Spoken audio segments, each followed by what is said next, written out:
Nope, because my website or my laptop broke. All right, guys, we are officially streaming. Woo! You're unofficially streaming before.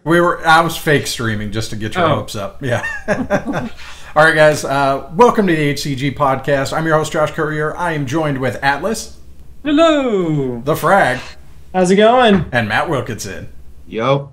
All right, guys. Day 3 of E3. We're going to go through the remaining conferences that happened before E3. Specifically, we're going to talk about PlayStation, Nintendo, Square Enix, and the PC conference. Lots of amazing stuff to talk about. Right, Frag? Oh, so much. Some good stuff. But let's start out right. Let's go right to the PlayStation conference. This happened yesterday. We just break these up, so we didn't get a chance to talk about it yesterday. But right off the bat, I can't believe it. We saw Last Guardian. That completely took me by surprise. Last year, I made the prediction to say it's going to appear. Didn't appear last year. This year, like, fuck, there's no way it's going to show up. No way. And as we see, reality distorts to make Fag wrong. Guys, I predicted it. I was cool with it. Hey, Frag, is Half-Life 3 going to be shown this year? Well, the PC conference just happened, and no. All right, good. Yay, it's happening. Confirmed. All right, Frag, what do we see from Last Guardian?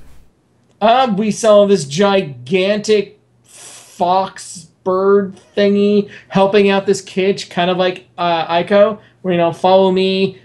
It was really beautiful. The music was very, very nicely done. It looks fantastic. You see him leading this creature, falling around, just seeing it. It's so adorable. It's like, come here, and he pets against him, rubs against him like a little cat or a little dog. Except it's the size of like an elephant. Yeah. Except or bigger. Cutest elephant. I don't know. I just played Ark before I watched the conference, so something that gigantic charging at me, I was a little like, yeah, it's gonna eat me. But no, it looks really good. I am super excited to see where it goes.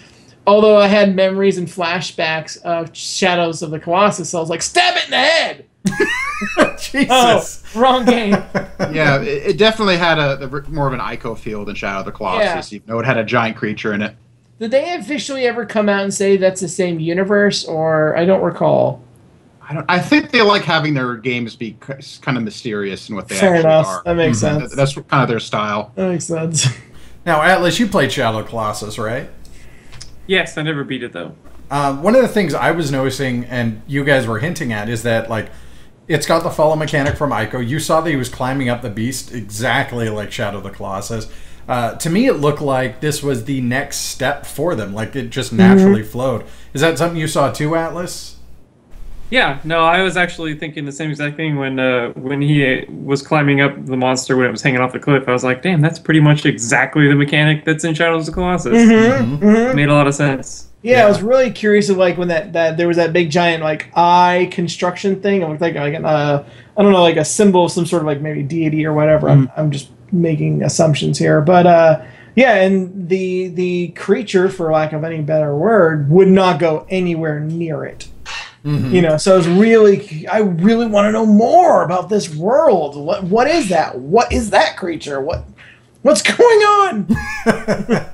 Yeah, and just to echo some of the previous sentiment, that's really not something I think about Ico, or I hate you.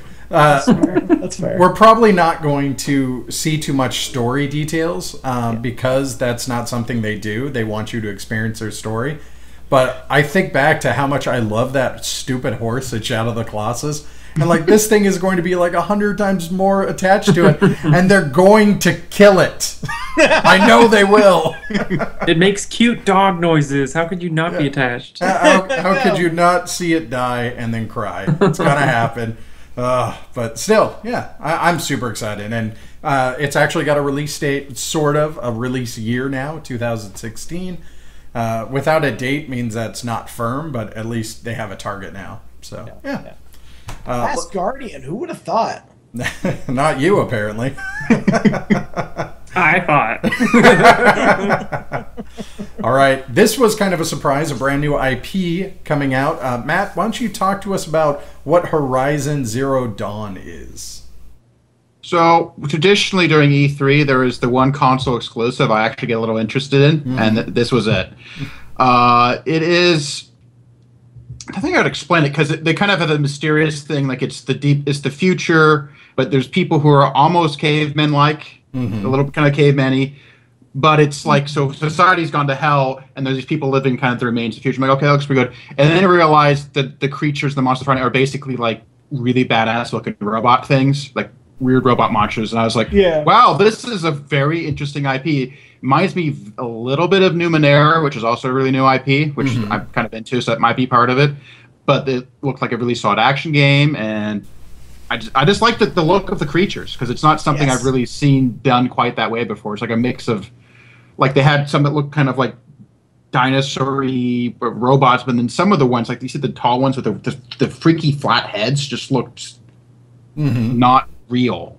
Yeah, it was not like real, not like it didn't look good, but not real. It's like digital, because like it's a game. Yeah, more like it was kind of like a animal, but not. Yeah, it's like this weird. They took advantage of it. Not instead of making like Mecha Godzilla, which looks like Godzilla but with robot parts, they made like weird things that are more robot-y and not the same. Yeah, but it looked really nice. Yeah. The gameplay looked pretty solid. I really liked the rope mechanics when she was like shooting ropes into it, shooting down, and it was trying to like unravel itself. That looked pretty solid.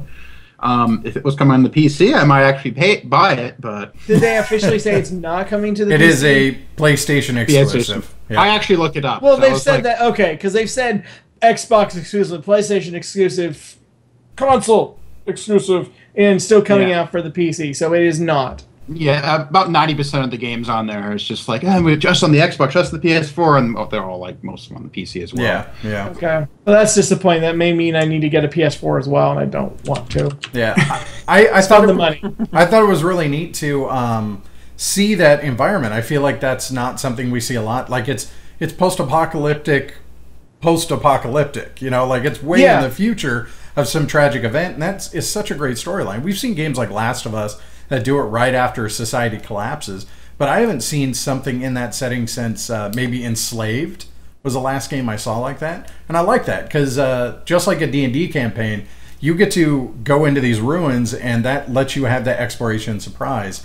And with these robots and stuff, that opens up their gameplay to a huge amount. Yeah. There were so many questions they left unanswered with that trailer that I really want to know more about. Like when she runs up and one of the robot creatures saw her, so she comes up and stabs it and apologizes. Kind of like, you know, like the traditional like Native American, like you see in pop culture, you know, one with nature. She kills it. She's like, I'm really sorry I had to do this, but I cannot let you warn the others. And then she goes off. It's like, are they hunting them for food? They're robots. Like, what is the objective here? Like, some of them are collecting some green goo, and she's trying to take that from them. Yeah. Like, what is that? You know, it looks very creative IP. Oh yeah. I hope good things come of it, and I hope it ceases being an exclusive to the PS4. Yeah, I would hope so as well. Yeah, it looks really interesting. I cannot wait to see. What was it called one more time? Horizon. Go ahead, Atlas. Horizon Zero Dawn. Okay. For some reason, that name just will not stay in my head. I don't know why. It looks great, though. I can't wait for it. Yeah. Anything to add on that, Atlas? No, I mean, you guys pretty much nailed it on the head. It looks like a great engine. The graphics look amazing. The designs of the monsters, like between the tall brontosaurus things with I would assume was like solar panel type things on their heads, to the gatherers that were gathering green things, it just looked. Obviously, you have been not following our stream, and a brontosaurus is not actually a creature. It's once again cutting Frag's mic off. But we have Frag, the dinosaur expert. Not really, because I call it an asbestosaurus, and I know that's not right. Oh yeah, what do you call the dillos? The dildo's after me. All right. Another game that they showed at the Sony conference was Hitman. So it's not coming with a number or a title, but it seems like it's a sequel to the other one. Atlas, did you see this? I actually did not see that one. Oh, okay. So what Hitman is doing is they are looking at creating, instead of the mission structure of past games, it's going to actually be an open world game where you can take on contracts and get the entire city to figure out how you're going to deal with that person and kill them. I think it's I don't know. We'll get back to that. The other thing they're doing is that they're also making, in the last Hitman, people could create scenarios that you had to compete for to assassinate targets. They're expanding that for this Hitman. So you can challenge your friends with all sorts of different targets and have different ways that they're supposed to die and try and make it as challenging as possible. My question, Matt, you're a big Hitman fan, if I'm right. Decent one. They're bigger, but I've played a fair bit. I've played Hitman Go. What? Shut up. What kind of concerns me about this open sandbox thing is, like, on one hand, I love this idea of being able to approach a target how I want, but I felt like one of the great things about Hitman was exploring what the options that were built into that level. I'm worried that there is going to be too much nebulous. Do you think that's a case, or do you think they're going to handle this well? My expectation, so it sounds like they're trying to like stretch out the life of the game by like releasing stuff here and there. My expectation, there's going to be like a few core ones that have been really polished, like the designers designed it for. And then depending on the tools they provide, it's either going to feel kind of tacked on, like if you really like Hitman, it gives you a little side challenge. There might be a few of them that are really good for like the community made ones.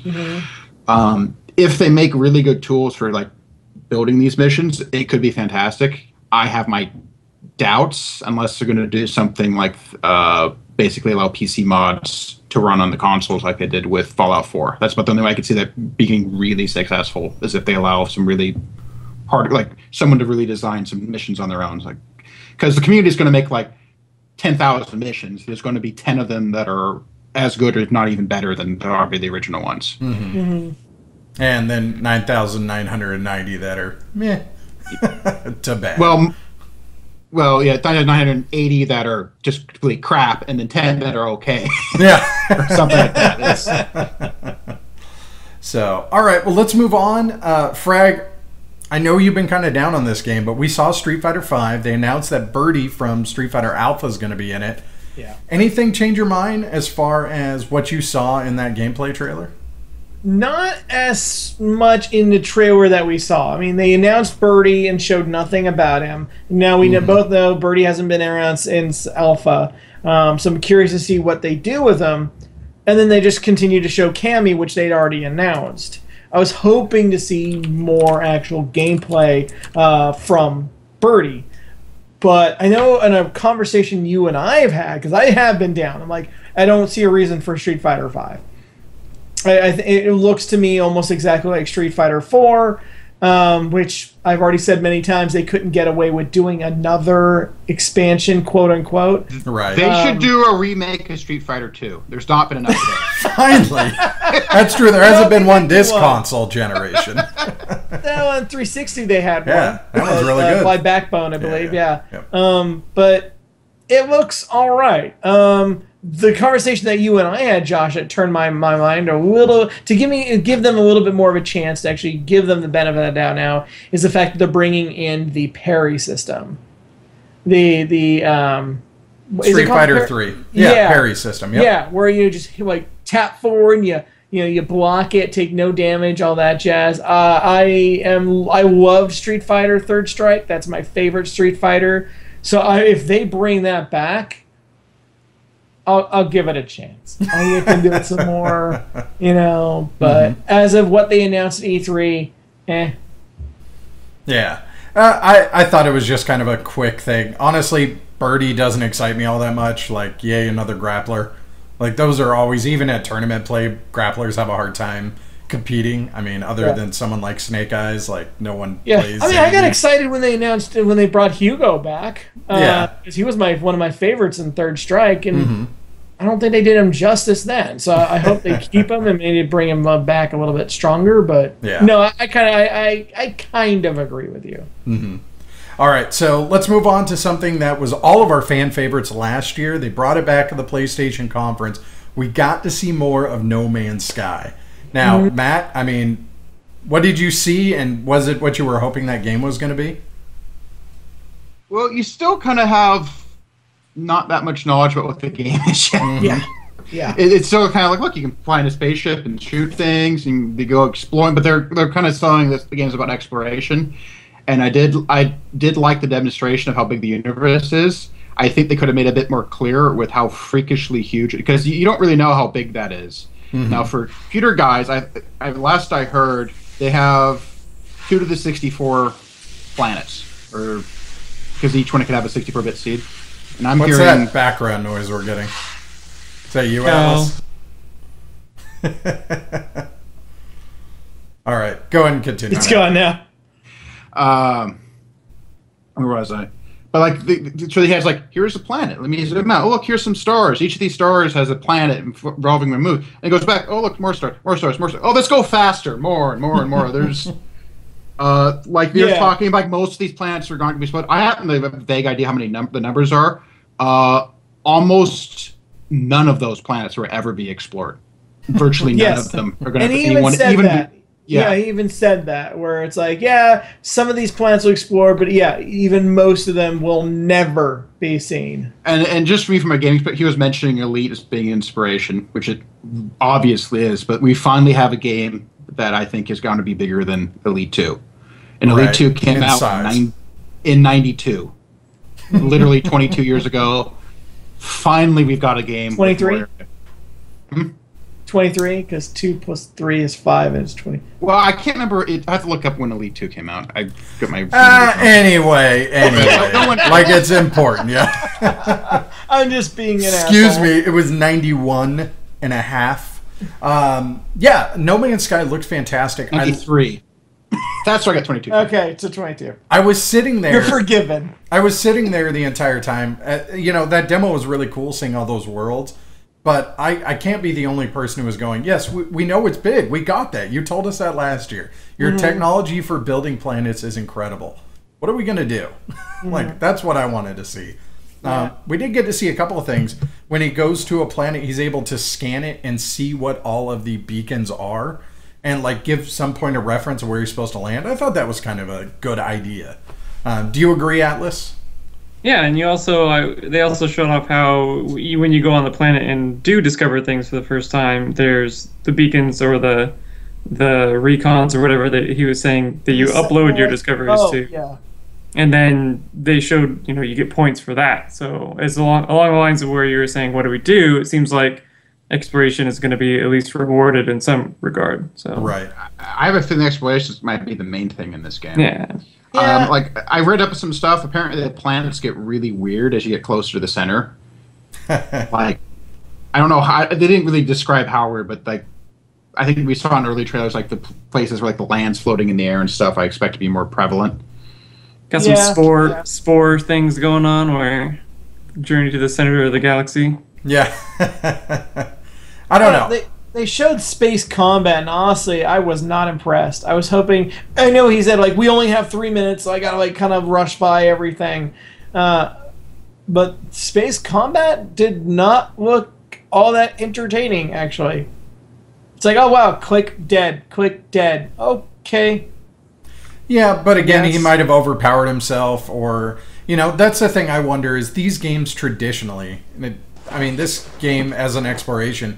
has kind of listed upon the idea of gathering resources and upgrading, and that's kind of been a gameplay element. I'm wondering how much they're going to go that route. We saw that he was harvesting into a mountain pretty effectively with whatever the hell that gun was. Yeah, I saw that. Yeah. So I wonder if that's something you're going to use to upgrade your ship or upgrade stuff you can do. He's talked about there's going to be planets you can't land on initially because they're going to be hazardous. So we do know there's going to be some sort of mechanic, but... I'll be interested to see what that mechanic's going to be. We can move past it. I just have one last thing to say about it. And so my biggest concern is it has been described as a Minecraft sort of kind of game where you build and explore and harvest resources, all that stuff, except you can now go into space, all that. What makes Minecraft is the community and the multiplayer function that you can do with it, not just the single player. But in this case, yes, it's multiplayer, but you more than likely will never ever see anybody else. You can't interact with another person in this. Right. You just like discoveries are shared between everyone.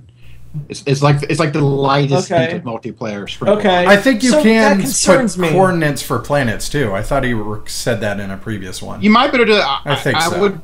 I don't think you can be in the same. No, not at the same time. No, but I mean, and see, that concerns me. Where the community and the multiplayer aspect of Minecraft is what made it. If that's not an aspect of the game, I feel like the exploration might get boring, and I'm concerned that the game may not, even though it's technically an awesome game.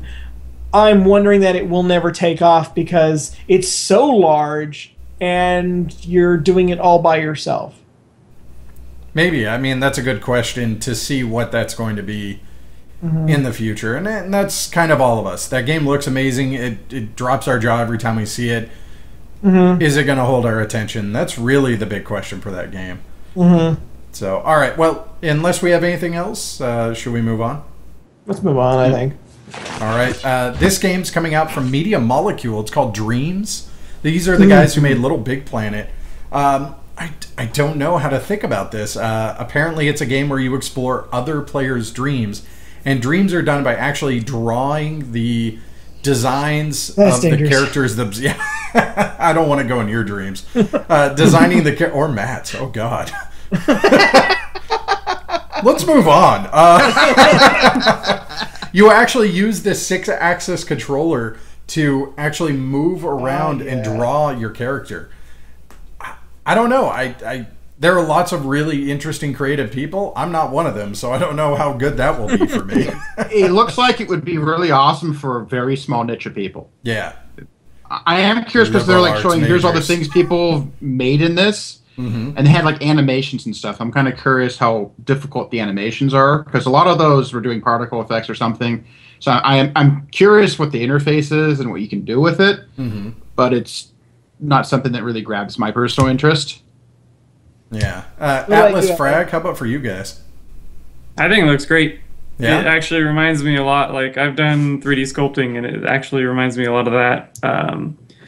I can see where you can define, like, arms and limbs and whatnot, because when they were showing off the animation, it basically looked like they had a procedural bone system built in. And even out of the box, like in 3D programs, those are relatively easy to work with. So I could definitely see where animation would be doable with just a controller. So that's kind of cool to see it actually fleshed out more for, players rather than developers. Yeah. Do you think this is the kind of thing that's going to catch on? I mean, I will say Little Big Planet 3 was kind of a big disappointment, sales-wise and review-wise.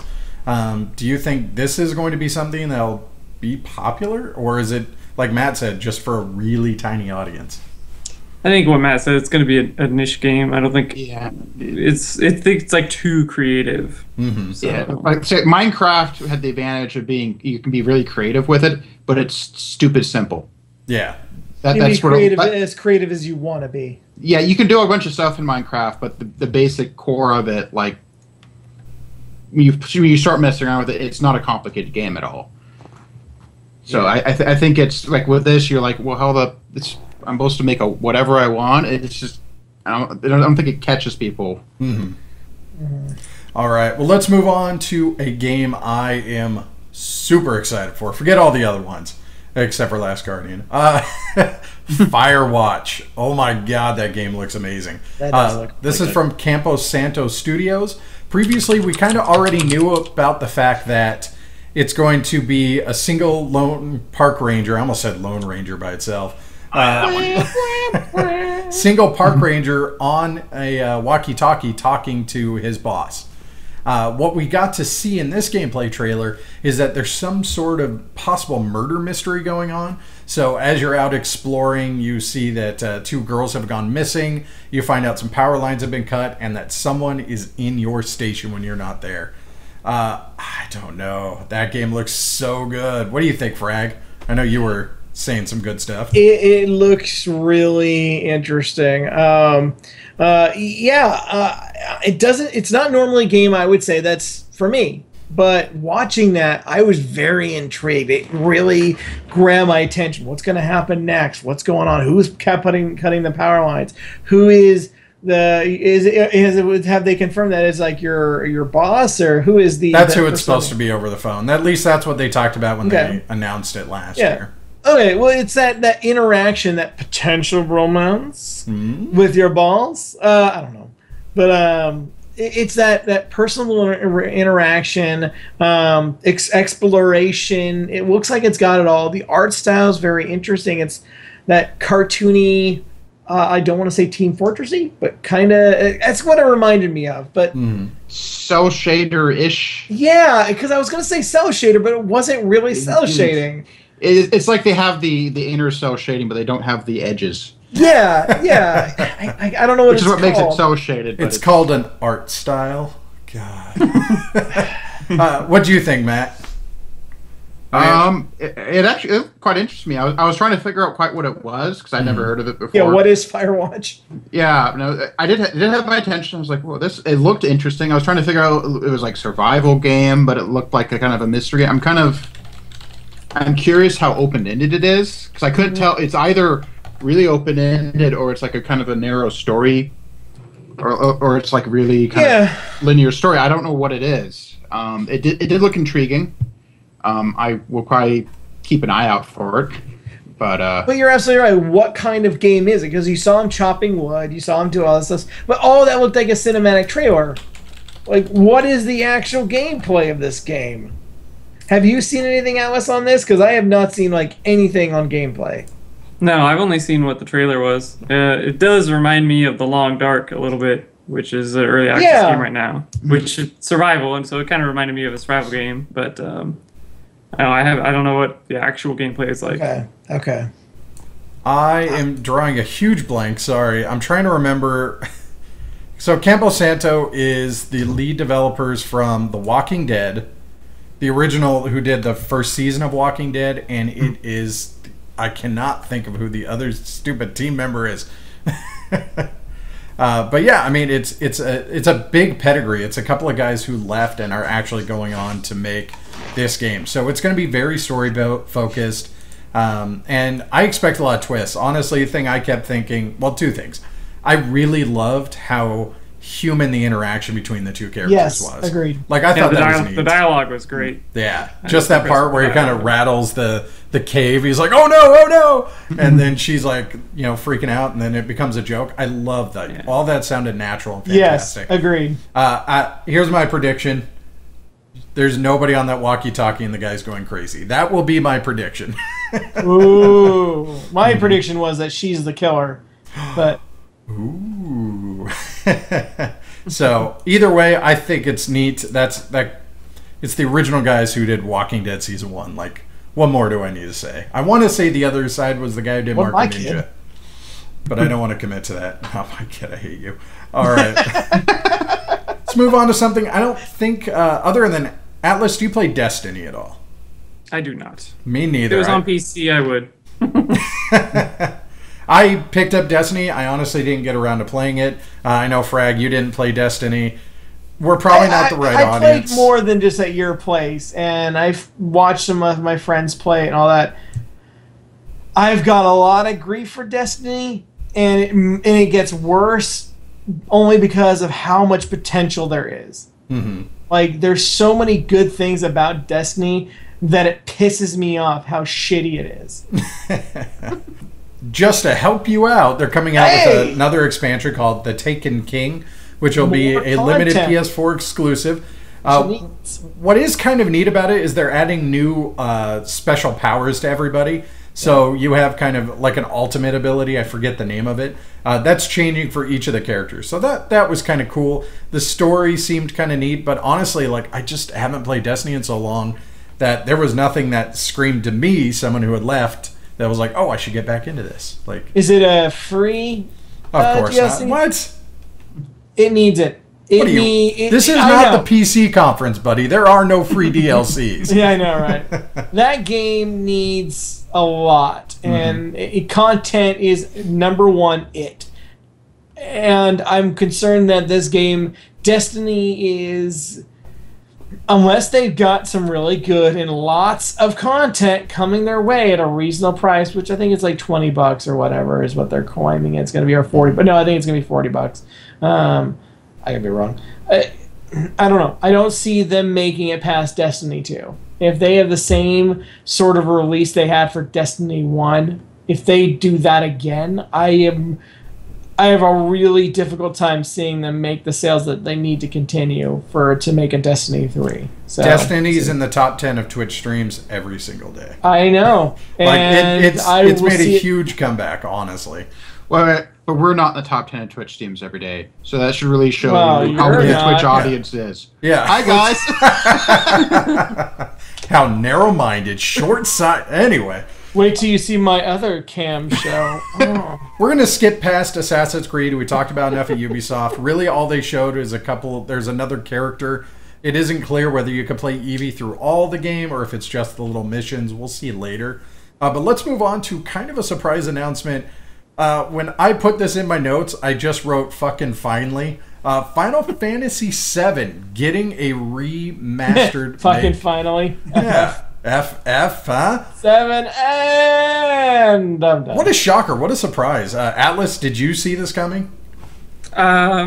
Yes, they've been talking about it for they had a tech demo on PS3 for Final Fantasy VII. Yeah, that was the funniest thing. Tech demo. That tech demo got booed the second he was like, oh, hey, we would just show him what it could do. Yeah. Yeah, that was so hilarious. It doesn't surprise me. Final Fantasy VII is most commonly the fan favorite Final Fantasy. So seeing it remade with modern day graphics and whatever else they're going to throw at it doesn't surprise me. Whether it's a cash grab or it's a legitimately good idea. I did kind of like their presentation because they just show the video and it's very not know what it is, but it's just I remember like that looks vaguely familiar and that looks vaguely familiar. Then I saw like the handgun. I'm like I remember that. Then there's the Buster Sword and it's like oh yeah. Mine as was soon seeing as that Midgar. Buster Sword got showed. Wow. Mine Midgar was looked great. Yeah, the Midgar flyover. I was like, is this no? Yes. What? Yeah, with the big No. giant like yeah. That's what I was thinking too when I saw that. I'm like, that looks really familiar. Now, they have claimed kind of some clarification interviews after the conference that they are actually doing some changes to the Final Fantasy formula, which, as someone who went back not too long ago to Final Fantasy VII, thank you. That game is dated. That game is definitely dated. I'm curious, what would you guys like to see from Final Fantasy VII? What needs to change besides graphics? He's got to have Popeye arms. That's what you want? No, God, no. I want the squat mini game to not change in animation at all. That's just Now, is there anything you think Final Fantasy VII could do to update itself? Or is mechanically it set? Frag? It could use Atlas? a better combat system. Yeah, Combat system, those turn-based ones don't really grab audiences nowadays. It needs to have a little bit more to it. Would you like to see something as dynamic of a switch as something like Final Fantasy 13? I'm not sure. I never played 13, but I did play the Final Fantasy for PSP a while ago. Mm-hmm. I forget what the fuck it was called, but it had like a more action-oriented combat Are you talking system. the one that was about... it was Final Fantasy VII prequel? Yeah, with Zack, I think it was the main character. I can't remember the name of that game either. Crisis Core, maybe? Oh, Crisis Core, yeah. That game was great. I love that combat system. I think they could speed it up, make it a little more interactive and interesting. You guys agree with that? Oh, and yes, and being able to skip summons animations. I do not want to sit through another half hour of all my summons. It's like one of those things. It's like I don't want to cast it, but it hits so hard. Yeah, you do that, and then you go out to like Red Robin for dinner, and you come back, and you're like, "Oh, good, round nights is almost done." Oh, that's awesome. Okay. Let's see. I think Pokemon did a good job with those. Like, if you guys have played the newest Pokemon, I was thinking about comparing this, like their Mega Evolutions or whatever. Mm-hmm. As soon, like when you start playing the game. And you do the Mega Evolution, it'll show the whole cutscene, which isn't that long. And then, like, later on, it just cuts it real short. And it just, it kind of gets to the meat. Oh, yeah, you Mega Evolved. Just, that's it. And then, and then next time you log on to or next time you turn on the game again, it does it, like, once again, just to be like, hey, it's still pretty cool. And then it goes, remember this? Quick one. Yeah. So I thought that was a pretty cool feature that Pokemon had that they could pull from. Mm-hmm. Yeah, and Cloud's going to look so good in a red dress. Oh my god, I forgot about that mission. It's going to be even creepier when I get selected, isn't it? Or if I fail and go... What if you fail and go to the bathhouse? Maybe I don't want to remake this game. It's really long. Like if you look back at all the different like missions and everything, that game is really long. So I'm curious to see how they're going to handle the length, because modern day games, there's not a lot that are as long as Final Fantasy VII era. I will have you know, I just beat Dragon Age Inquisition, and I'm playing Witcher 3. Both of which are both noticeably longer than Final Fantasy VII. Fallout 4 is coming out. Yeah. Star Citizen. Final Fantasy VII, like if you even max it, Star Citizen is different, completely different. Don't even. Final Fantasy VII's about I think 70 hours for like doing almost everything. I did everything. Dragon Age Inquisition is 94 hours. It took me. Witcher 3 is supposed to be 200 hours. So it's all right. Maybe there are big games. It's just because me at that age when I played it really the last time, it's like this is going on forever. And I want to point out that I have been playing Simpsons Tap. I've been playing Simpsons Tap Out for like 7 months. I'm nowhere near buying anything. So you know, if you just would have bought those $100 worth of donuts, then I could have bought one thing. All right. Even more surprising for me, Final Fantasy VII. We knew at some point it was going to get remastered. Shenmue 3 getting a Kickstarter. That was weird. It's just like, hey, it's Sony. Sony's like, hey, come on, Shenmue. Come on. Everyone loves you. Come on up here. It's like, okay, I'm going to do a Kickstarter and ask everyone for money. Thanks for letting me up here asking for money, Sony. It's not like you could give me some money for making this, could you? Hey. We're not going to give you money, but we'll do you a solid. Well, here's the thing. You put it on PS4, we're on the stage. Let me tell you guys why Shenmue is such a surprise. There's a couple of reasons. First of all, there is a huge core audience that loves Shenmue. It was a cool, ambitious game for its time. Came out on the Dreamcast. It cost them 70. That's why I remember that game. I love it cost them $70 million to make Shenmue 1. Wow. It was a huge commercial flop. It would have required that every owner that owned a Dreamcast bought the game full price new twice over for them to make a profit. It was a huge problem. And now he's saying, this is the same guy, is saying, hey, just $2 million and I'll make Shenmue 3. It went super over budget, over time. It was 2 years later than it was supposed to come out because of how much he was adding into this game. I want you to know I'm happy Shenmue 3 is coming. I'm happy it's already been funded. I do not believe for a second that $2 million is going to be enough. I am seeing Kickstarter 2. Right now, it's at $2.8 million. The pledge was $2 million. Yeah. And they have 30 days left to go.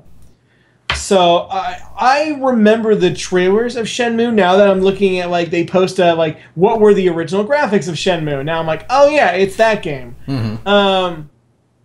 I never once played it, so I don't know a damn thing about it. Shenmue is a very ambitious open world game. Again, remember it came out on the Dreamcast era where you could go all over. There were quests, Grand Theft Auto style. There were tons of minigames, and there was everything. You could beat hookers in Shenmue? Close. It's set in like a Japan setting. But you could go on geisha, you could play the whole game and just actually get a real job in the game, and that was the whole thing. Like, he coded everything in this game. It was huge. He put a whole mechanics on petting cats. Like, it was a nuts game. So I'm interested to see what it'll be. But I am saying right here on the podcast, I do not believe he will make it for $2 million. I'm sorry. Well, no. I mean, he's got at least 2.8. Let's move on. He might have trouble making with Star Citizen money. So mm-hmm. Yes. $70 million in Dreamcast era. That just blows my mind. No, how did the accountant look at that? It's just like, okay, so I have to sell 2 copies to every owner to make money. So much. Well, I guess we'll give him some more money. No, here's the thing. The accountant that realized that was the one that replaced the guy who got fired.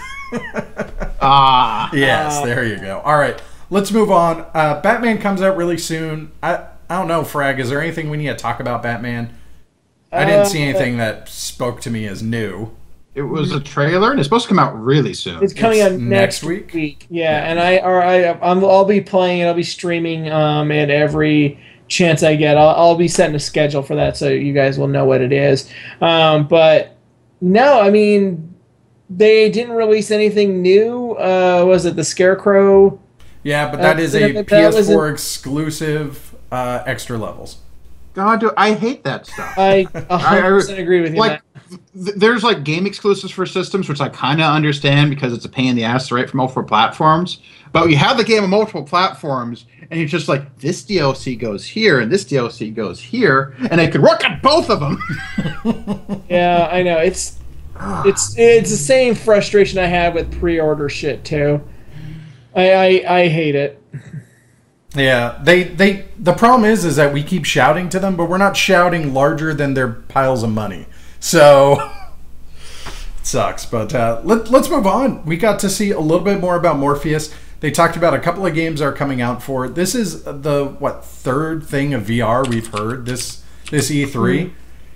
Matt, you've talked about the tech last year. Is Morpheus still interesting to you, or are you just fully on Valve and Oculus? Well, from a comparison perspective, I consider the Oculus and Valve quite a step ahead of Morpheus from what I've heard. Now, maybe Morpheus got some stuff in the secret. I think, one, they're trying to use the PlayStation Move controllers, which are okay for that, but they're not as good as the new motion ones that HTC and the Oculus are designing. Right. And they're basically tying the PlayStation 4, and that alone, the hardware in the PS4, you're going to have to play games that aren't that graphically pretty to have it actually get the frame rate you need and the low latency. They're just going to have to pull back the graphics on that. Maybe not graphically pretty, but at least not graphically intense. Like they can do some nice art styles and stuff. They will definitely be able to make cool games out of it. Don't get me wrong, they will make cool games out of it, but it's not going to be like on the PC side with come on, the Wii's may be able to make cool games, so I'm sure you'll be. Whoa.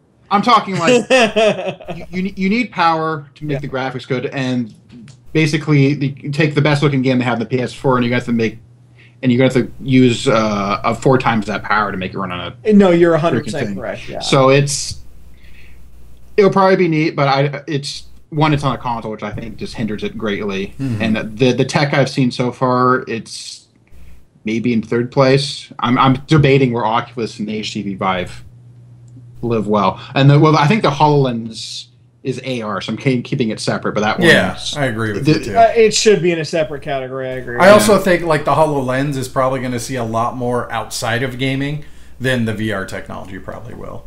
But again, discussion for another time. I agree with you, Matt. I think the Morpheus being tied to a console is a huge hindrance, and I worry about I said this about Kinect. The second they took Kinect out of a requirement for Xbox One, it killed the system. If it's not bundled in with a console, I don't see an adoption rate for it. And, especially when you have Oculus, when you have HTC, or if you want to be really cheap, they have that new one that you just put your phone into the goggles. Cardboard. Yeah. Google Cardboard. Well, that too. Galaxy One. Yeah. There's a lot of these, but there's only a few that are particularly good. So you're entering a really tough market. I really don't think Morpheus is going to, without a more open platform for it to exist on. Microsoft did the right move. Work together with Oculus. They're hedging their bets like crazy. Yep. We're supporting HTC Vive for gaming. We're at the Oculus making out. They have 3 horses in the race. Yep. But next gen consoles, VR is going to be the main thing. I'm almost certain. Wow, I can't wait. Can you imagine if the Morpheus comes out with an exclusive Matrix game? How awesome that would be! I just expected balloons and streamers for being the 100th person to make that joke this week. Hey, yeah! Moving on. All right, let's move on to Call of Duty Black Ops 3. I know this is not the crowd for Call of Duty. Atlas, are you a fan? I mean, I like playing Call of Duty, but it's been hard for me to justify spending $60 on a Call of Duty game for several years now. Honestly. Well, I'll just go over the notes of some of the things I thought was really interesting, and just for fun, I'll read my notes verbatim. Looks like we have some sort of nanosuit again. It's going to be hard to go back. No press X for respect button though, so that's a step back. Looks like a 4-player story mode. Let's see how that goes. Wait, was that fucking Jedi powers? More jet boost controlling, and is the building going down scripted? Seemed very fast paced. Actually, that was something I thought. This might be a really good change for multiplayer. This looks more Twitch based than even Doom that was supposed to be faster. I was kind of surprised about that. Like, you saw people dodging all over the place and killing each other. It's not really surprising, though, all that too much. Though once Advanced Warfighter came out, when they did the jetpacks, I don't think Call of Duty can go back to before that. I think once they introduced jetpacks, kind of like the Titanfall thing, I think that they opened Pandora's box, and now if they try to go back, it's just going to not have the same. It's going to be a crawl. Everything is going to feel so much slower. I don't think they can go back now. So being a Black Ops, obviously a different team than Advanced Warfighter, doing the nano suit, doing the jetpacks, I think that's the evolution.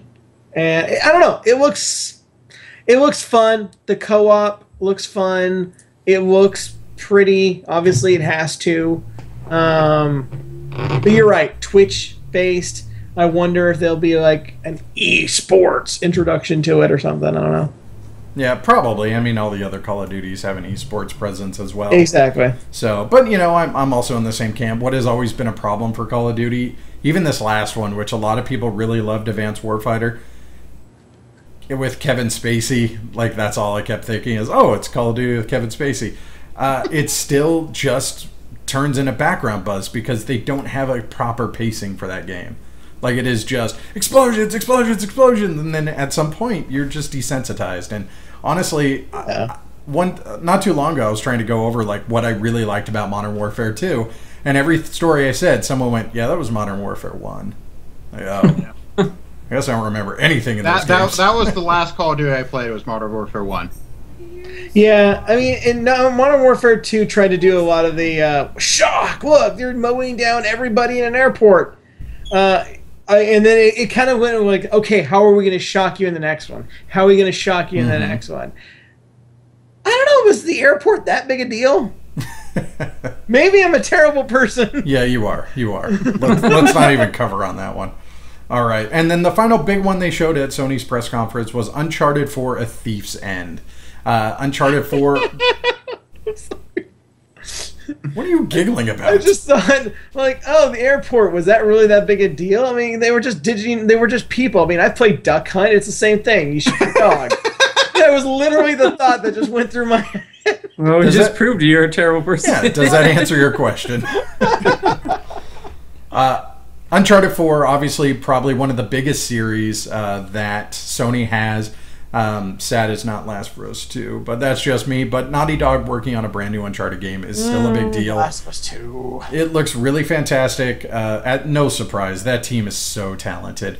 We got seems like a bigger world. The graphics looked absolutely stunning, and that game looks just as fast paced and nuts as it's always been. So I wish I had more to say about Uncharted, but all I could say is like, hey, it's more Uncharted. That's awesome. I do like how the stream fucked up a little bit during the press conference.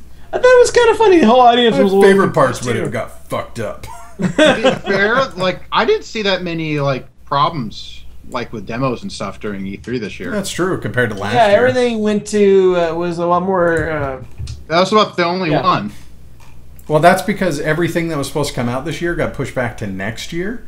So it's already at least halfway done now. Is that how it works? Okay. Yeah, that seems to be the case. All right, so that's it for the Sony conference. So let's go around. How do you guys think Sony did based on the trailers and games that they reviewed? Frag, you're up first. A, B, C, D, E, F. Wait, there's no E. 7. All right, Sony did really good, I think. I gave what? Microsoft an A+? An A+, a B, a Q, and a 4, yes. We have such a reliable system. I'm going to give them an A++. Really? They brought some things to the table that no one was expecting. I'm going to cut down massively improved over last year. They were well organized. And I know I keep using that phrase, but they were. Last year, they were all over the place. This year, they kept it organized. They kept it fun, as for press conference can be. They kept it interesting. Last year, not so much. All over the place. Not a lot of announcements that you didn't already know about. This year, The Last Guardian. No one saw that coming. Final Fantasy VII. I believe Atlas did. Well, Aside not from all of us can Atlas, see the future. no one really saw it coming. No one really thought Final Fantasy VII was going to come out this year, or if ever at all. I love how even, I can't remember the gentleman's name, but he came up on stage like, all right, so let's see, we gave you Last Guardian, we gave you Final Fantasy VII Remake, let's see, we just did Shenmue, so I think we're good, right? We covered everything? Awesome, all right. They really, I think they came above and beyond, so I'm going to say A++. Okay. But that's a real rating. How about you, Matt? I'm giving like a B+. Fuck you. B++? No, maybe if the Horizons was coming out in PC, I might have raised that score a little bit. Because I was kind of getting a little excited and disappointed. But like you're right, some of those announcements bringing back Shenmue as an announcement, even as risky as it is, and freaking Final Fantasy VII, there was a lot of pretty solid announcements there. Mm-hmm. So all right, I'm B+. All right, how about you, Atlas? I'm gonna go with an A-. I think out of all the consoles, Sony. I mean, PS4 is probably the one I'd pick just from seeing Horizons, Firewatch, and No Man's Sky. Even though No Man's Sky is coming out, And Firewatch will be on PC as well. Oh, it is really? Yep. Well, shit. Maybe not. B+. But I will say, like, I was excited for The Last Guardian when they thought it was going to be a PS3 game. Like, that was going to be the PS3 game that I buy the PS3 for. So it's kind of the same feeling with PS4. So I could easily give it an A-. Okay. I personally give it a flat A. Agreeing with all you guys. Last Guardian, fantastic to see that game alive and well. I predicted that it will come back as a new thing. It's not. It's here. It's great. It's supposed to come out 2016. Horizon Zero Dawn, I echo you guys. That game really looked intriguing. I was very excited to see it. That was something too. We've seen a lot of new IPs coming from these guys, and I love that fact. I've been a fan of Firewatch since it was announced last year. Again, Campo Santo, that team. I will just buy what they come out with. Final Fantasy VII Remake, I want to see more. I'm excited about that. We'll probably see more at Tokyo Game Show, I have to guess. That's probably the best venue for that. And then, Call of Duty Black Ops Uncharted 4 were okay. Morpheus I'm not sold on, and that there was nothing in that showed a game that made me think that this was the way to go when I could just buy it on Oculus. And frankly, not to go back into VR, but if I'm going to make games for VR, I already know that's going to be a small audience. I want to cast as wide a net as possible. And when you narrow it down to one console, it's a pretty small net, yeah. So still a good showing from Sony. I really enjoy them. Let's move on to everyone's favorite, Nintendo. Wait, my PlayStation logo is still up. Oh, I took the background off. I am so good at Twitch. I don't know if I told you guys that. Yeah. Actually, I do remember from the PlayStation, didn't they have like that Tokyo RPG? It was like the least meaningful presentation. It's like, look, we're doing another JRPG, and it's different. I think you're thinking about Square Enix.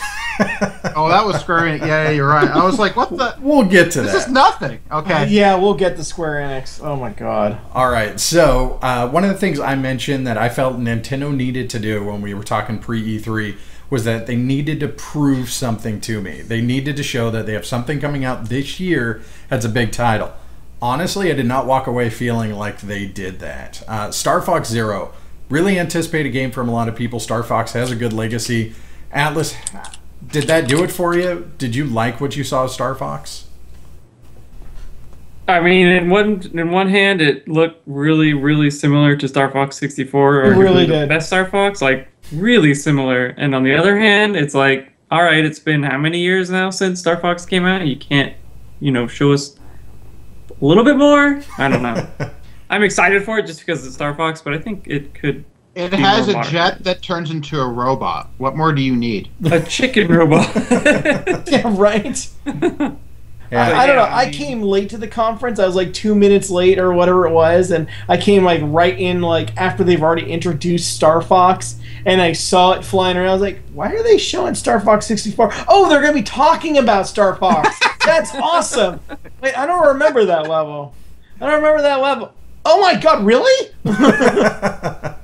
I felt the same way. Like I had that immediate reaction. This looks so much like Star Fox 64, which is great, but this is how many years later? What's new? What's exciting? Oh, it's a helicopter and it could turn into a walker that you admit was in the Super Nintendo Star Fox 2 that never came out. And then they even spent the whole time talking about like, oh, this is why I made the original Star Fox. It's like, okay, well, tell us why you decided to make this new one. Like, what is it that brings it forward? And I don't know. Zach, what about the motion control Wii targeting? Anything? Nope. I hate that feature. I really think that's a terrible feature. It's just they had. I mean, they've tried to do that before with the original Wii, and pretty much every single time it just flops. It's like, all right, you can play. It's like a gimmick kind of. You play it for a couple minutes, and then you're like, all right, this is really inefficient. I got to go back to normal. I feel like that's going to be the same thing. Yeah, 100% agree. Well, surprisingly enough, that little pad's not super light. Yeah, I wouldn't right. do this for hours. Like, so I don't know. I wasn't too excited. One game I was kind of excited about was Legend of Zelda Triforce Heroes.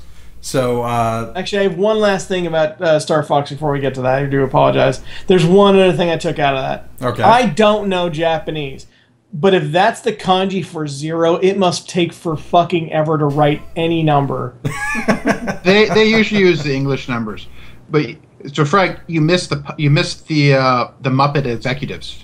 Oh, I was like, are we watching? What was that show, Pranksters or whatever? Crankers. Yeah, I was like, what happened? What am I watching? Yeah, I did like the push-up thing though. Yeah. Nintendo 62, Nintendo 60. Like, I kind of like those things because they're kind of cute and fun. Then executives, I don't really care about executives. Excuse me, one of those executives is Miyamoto, and that man deserves our respect at all times. He is the Inafune of Nintendo. I kind of think he's. I think he's holding Nintendo back, and 2, also, I don't think Nintendo has any backup plan for when he passes away. You are now done talking. You have been shunned from the podcast. Success. Holding them back, I slap you. All right. Legend of Zelda Triforce Heroes, a 3-player co-op Legend of Zelda game.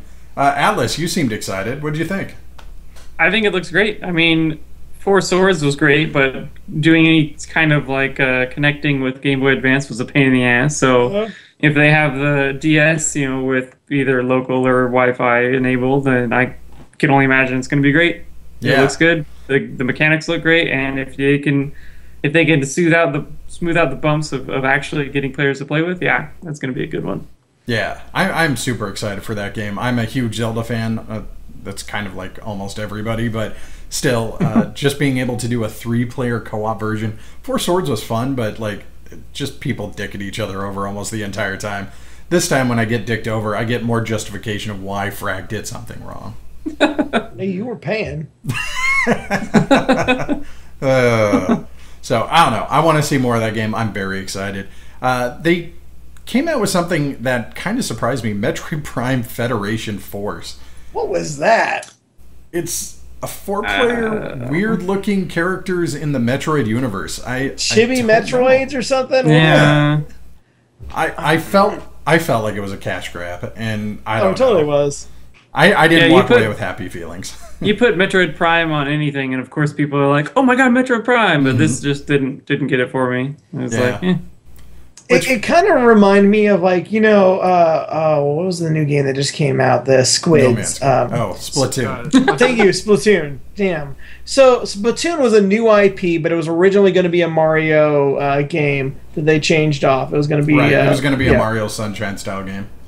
Yeah, so they changed it to have new characters, thus making it, relatively speaking, a new IP. This seemed like one where there was almost going to be something, and they're like, no, let's go and put the skins of Metroid on Call. They're like stick Mario in it. No, we stuck Mario in the last one. Zelda? No, we got a Zelda. Metroid. Put Metroid in it. Ah, money. But make sure it says Prime because that gets more money. Yeah, I don't know. It seemed like an instant money grab, and I hope it flops. I hate to say that. I think it's a stupid game. I don't know. I assume it will flop. I think, one, that's not the console I want to play that style of game on anyway, and two, it just doesn't look very good. But I love Metroid Prime. That has a great history for gaming now. Yeah, but this is not Metroid Prime. At all. Sort of. None of the creatures look like anything from Metroid. Like, oh, no, they definitely look like... It was just the character models that did not. really? Yeah. All right, so let's move on. Let's skip past Animal Crossing. I frankly didn't care. Did you guys? It's probably going to be good and sell a shit ton. Yeah, probably, but I didn't care. Yeah. We It did looks get like some... the game for your mom. First of all, I really enjoyed the last one, so you get off it. Also, I don't know if his mom would know how to play that. Did your mom enjoy the last one? She does love Animal Crossing, actually, so yeah. Like the damn last it. game I gave her. Not really. She hates me. Oh, what a surprise. We did get, Frag, we got a new Amiibo announcement. What was it? So, and Nintendo is partnering with Activision. And you know how we were like, okay, Amiibos, they need to have their own little thing to stay relevant, to do anything. You're right. Instead of making our own, hey, Skylanders, you're pretty popular. You have your own thing already. Can we kind of piggyback on that? Okay. So the Amiibos, at least the ones they announced, which was the I know it turns into Magma Bowser, but I can't remember what the actual name of it. The Donkey Kong and Bowser. Bowser? Yeah, Bowser's fucking awesome. He turns into Magma Bowser, but what was his original name? A King Koopa? Shut up. I have no idea what you're talking It's about. Bowser, yes, go on. Cooled Rock Bowser. Well, no, he turns it. Shut up. Anyway, whatever. So he's gonna have they're gonna have a little slider on the bottom where it says Skylander, says Amiibo. So if you want to put it on a Skylanders thing, you just stick it on that, and they can go into the Skylander games. Otherwise, you can slip it back and out it's an Amiibo. Mm-hmm. Okay. We know. I love how the president of Nintendo America was like, how was it working with Nintendo on creating these Amiibos? And the Activision guy was like, Yeah, it's a weird question from the president of Nintendo of America. yeah. It was surprisingly It's like your easy. mom going, how was that cocaine that I think you tried? Delish. Like, what do you expect from that? Like, Fizz-a-me, Yeah. that was a weird question from him. It really was. It's like, do you want me to remove you from existence? We're Nintendo.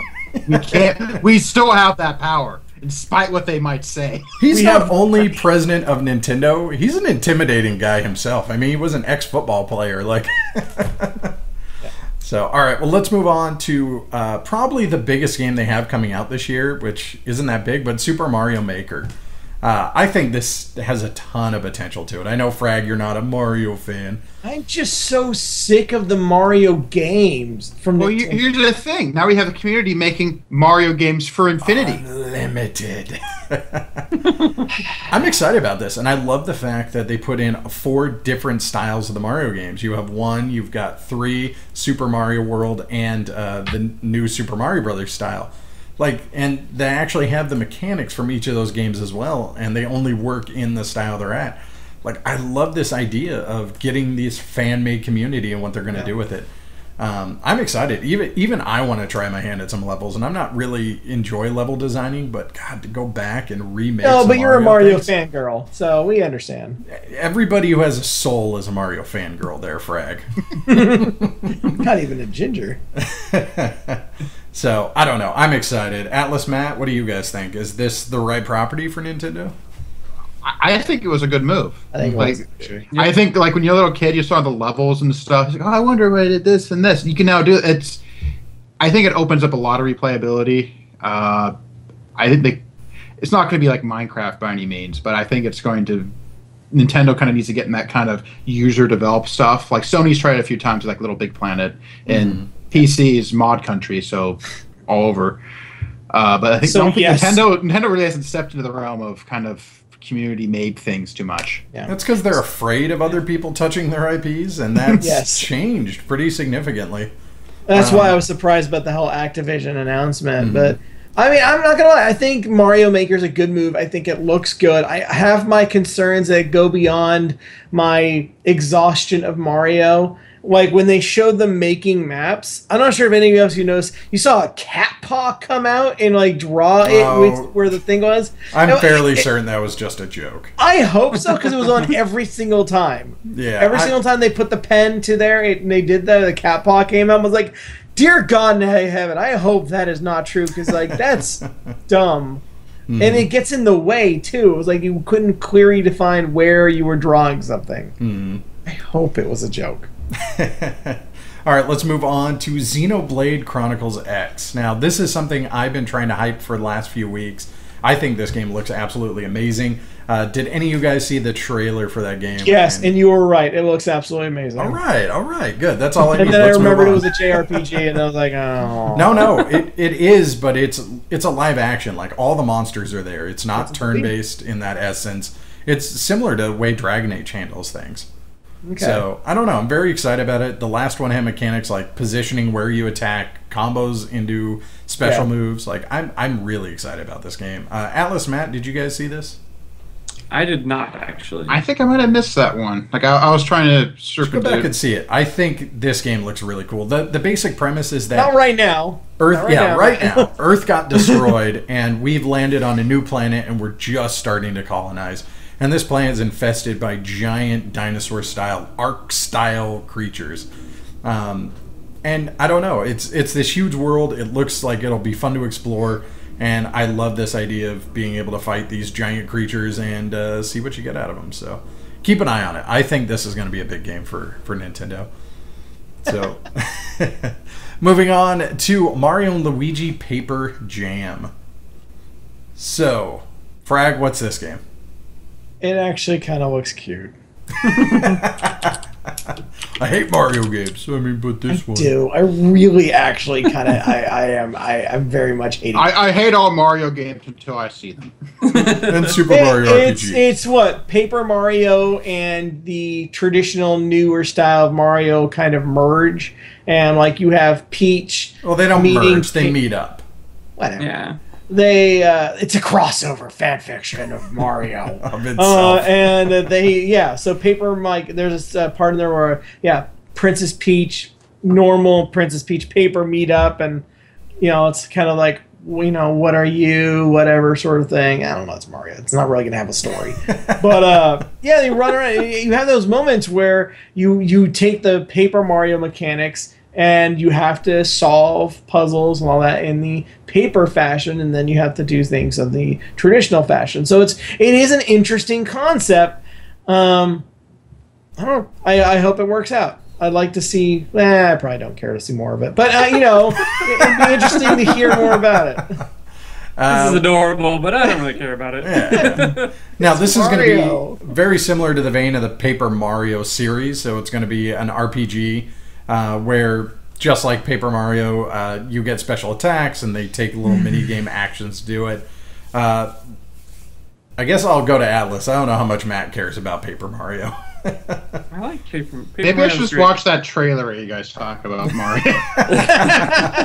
What is this Mario, guys? What do you think, NPC? Atlas?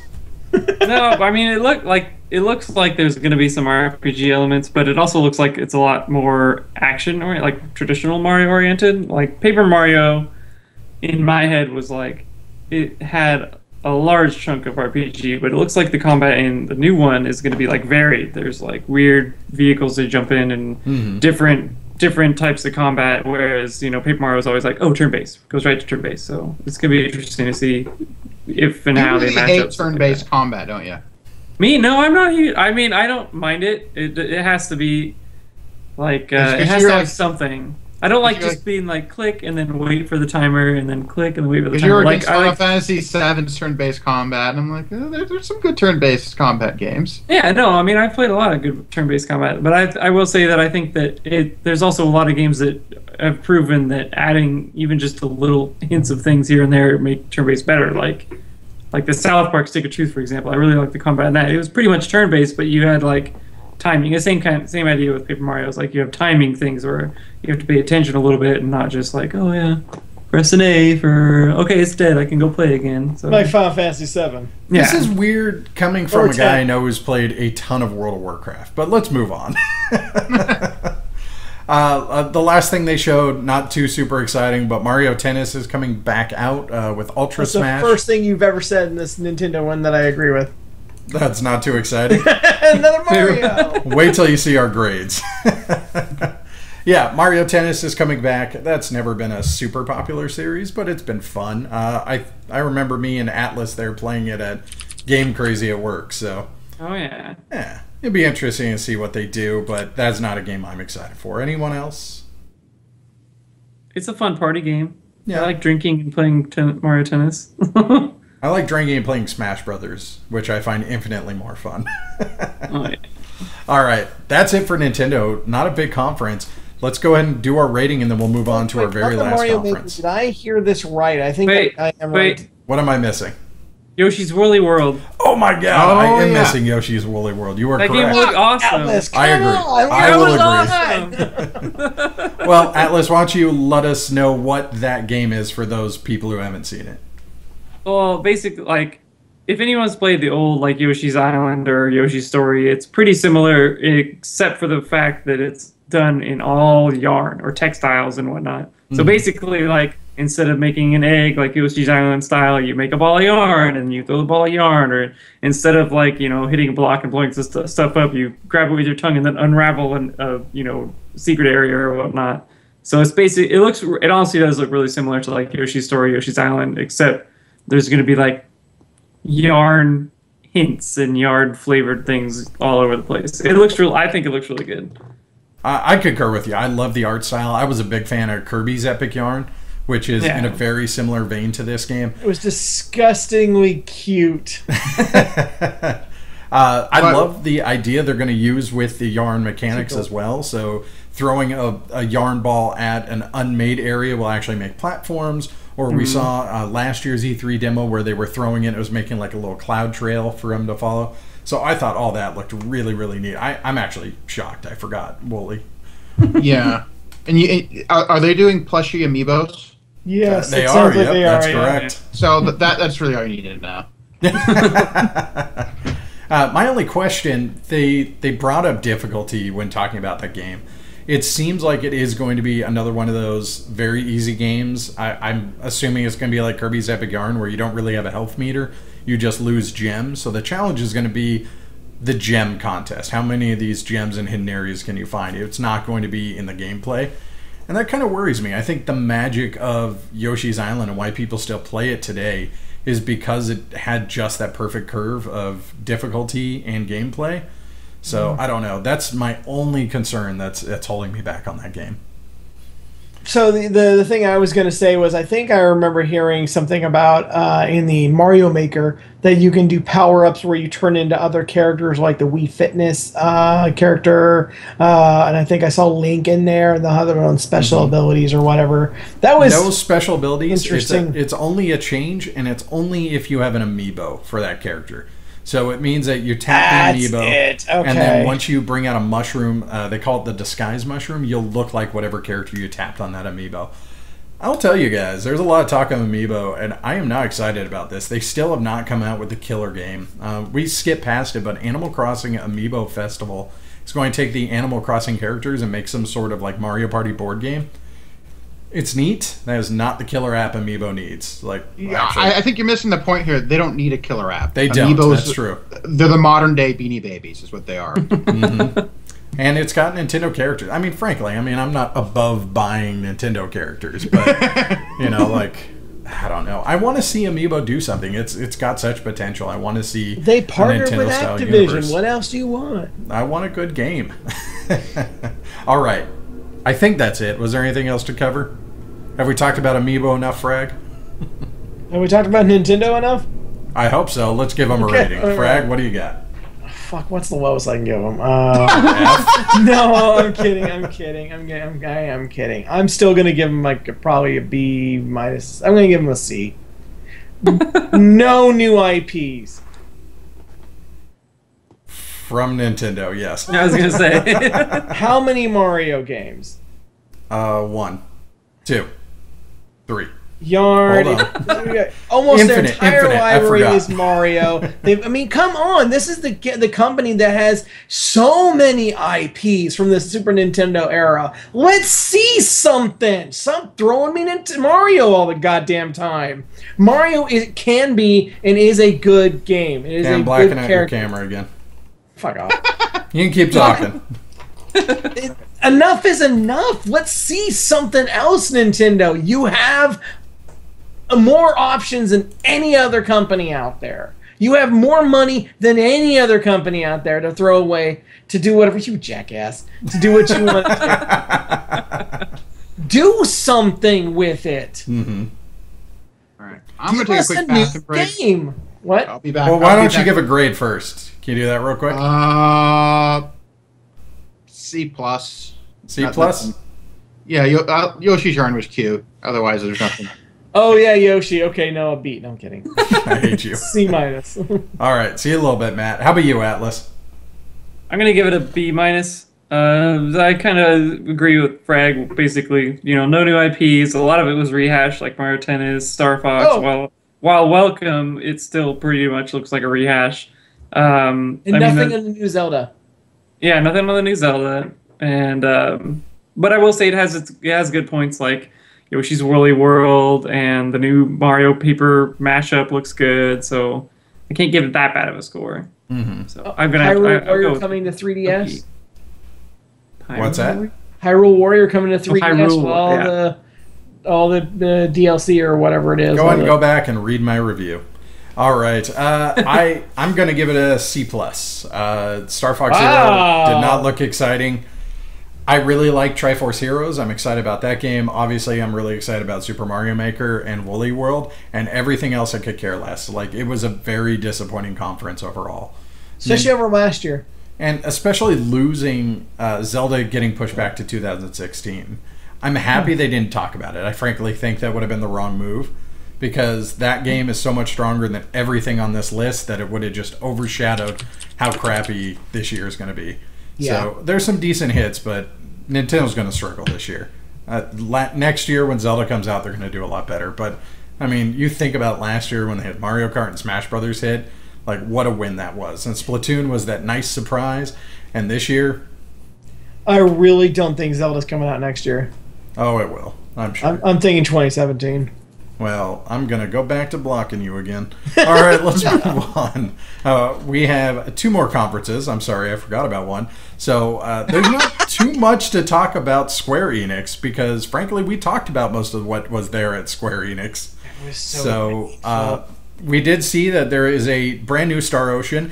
Now, Atlas, you're a resident Star Ocean expert. Do you want to talk a little bit about...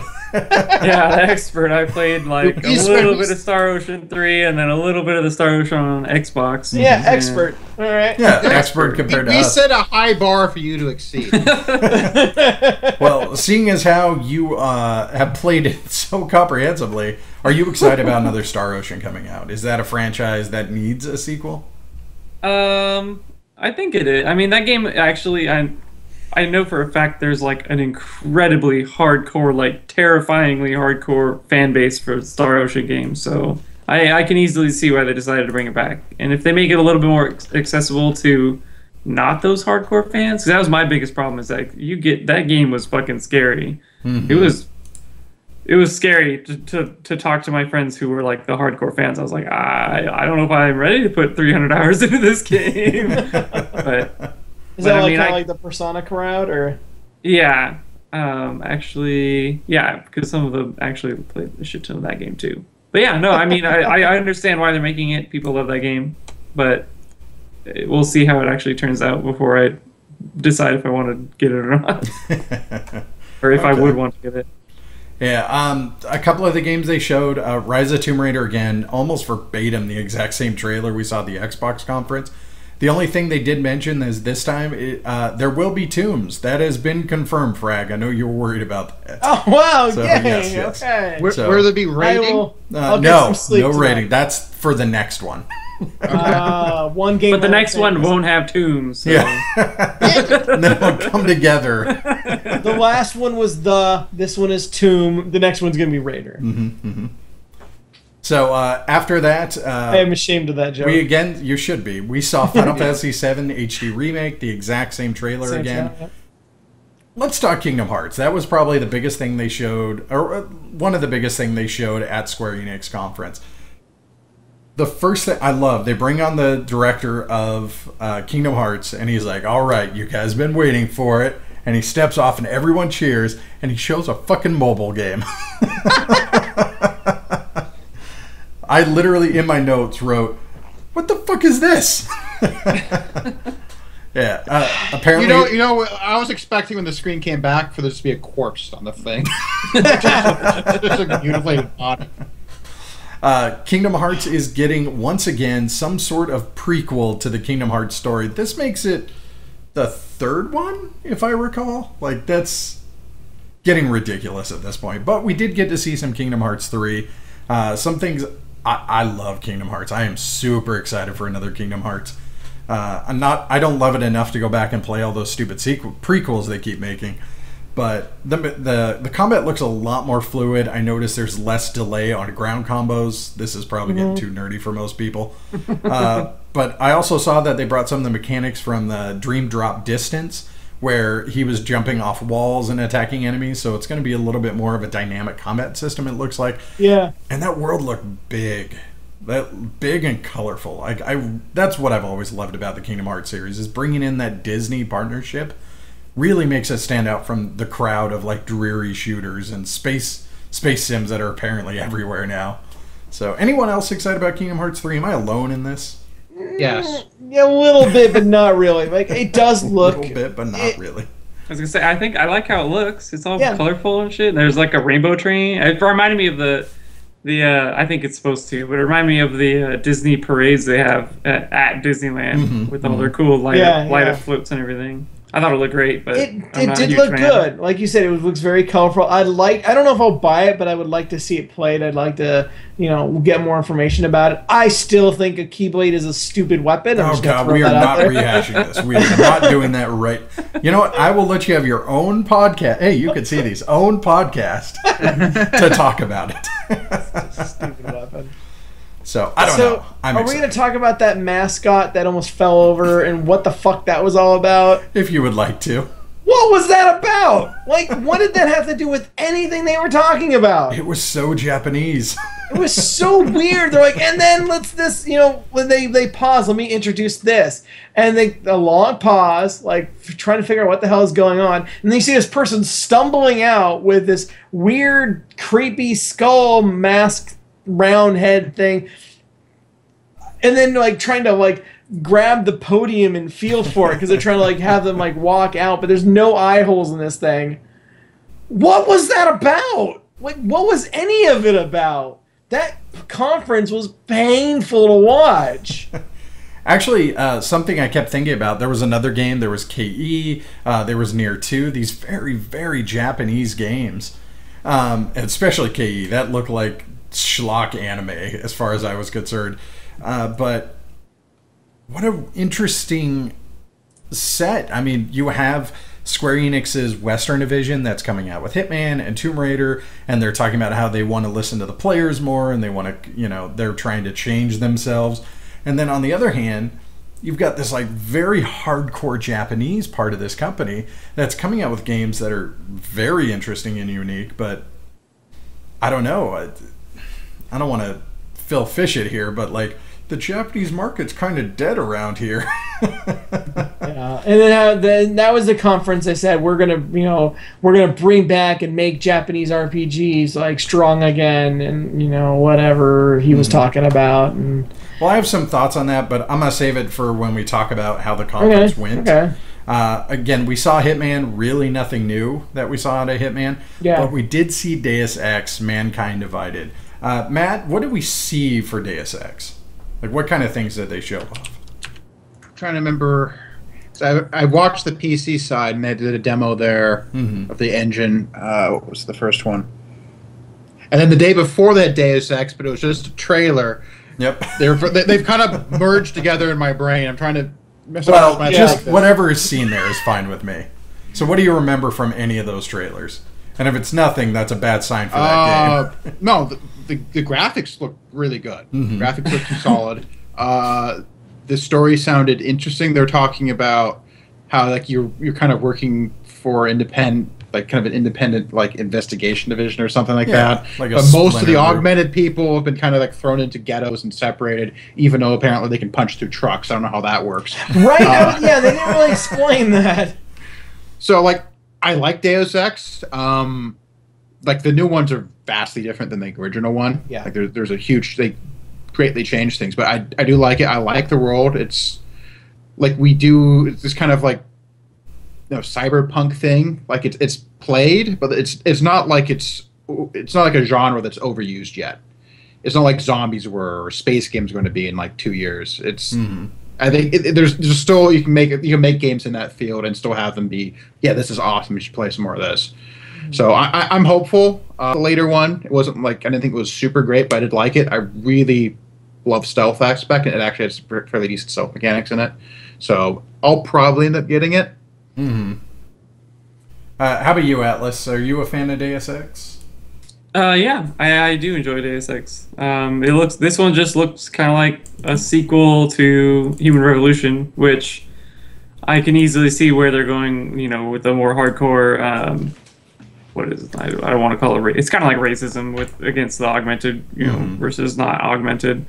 The graphics look great, like Matt said. I'm really excited for all the new abilities that they were showing off, like that awesome like active armor that he turned on. That was badass. Yeah. But overall, I mean, it just basically looks like a revamped Human Revolution with that was actually. The funny thing about that armor is that basically it's like a polygonal. Yeah. This black polygonal thing, and it goes away, and you see the nice detailed shape under it, and it's like that's kind of backwards. The game used to be like these polygons, and you kind of pretend to see a nice shape on them. Now it's like, no, we actually look really good, but we're going to show this just because we can. You can actually tell it's not supposed to look like this. You can tell this is something special when it looks like polygons. It's kind of charming from watching gaming for so many years. Yeah, I'm kind of with you guys as far as one acknowledging that it is so separate. The last game was so different from Deus Ex.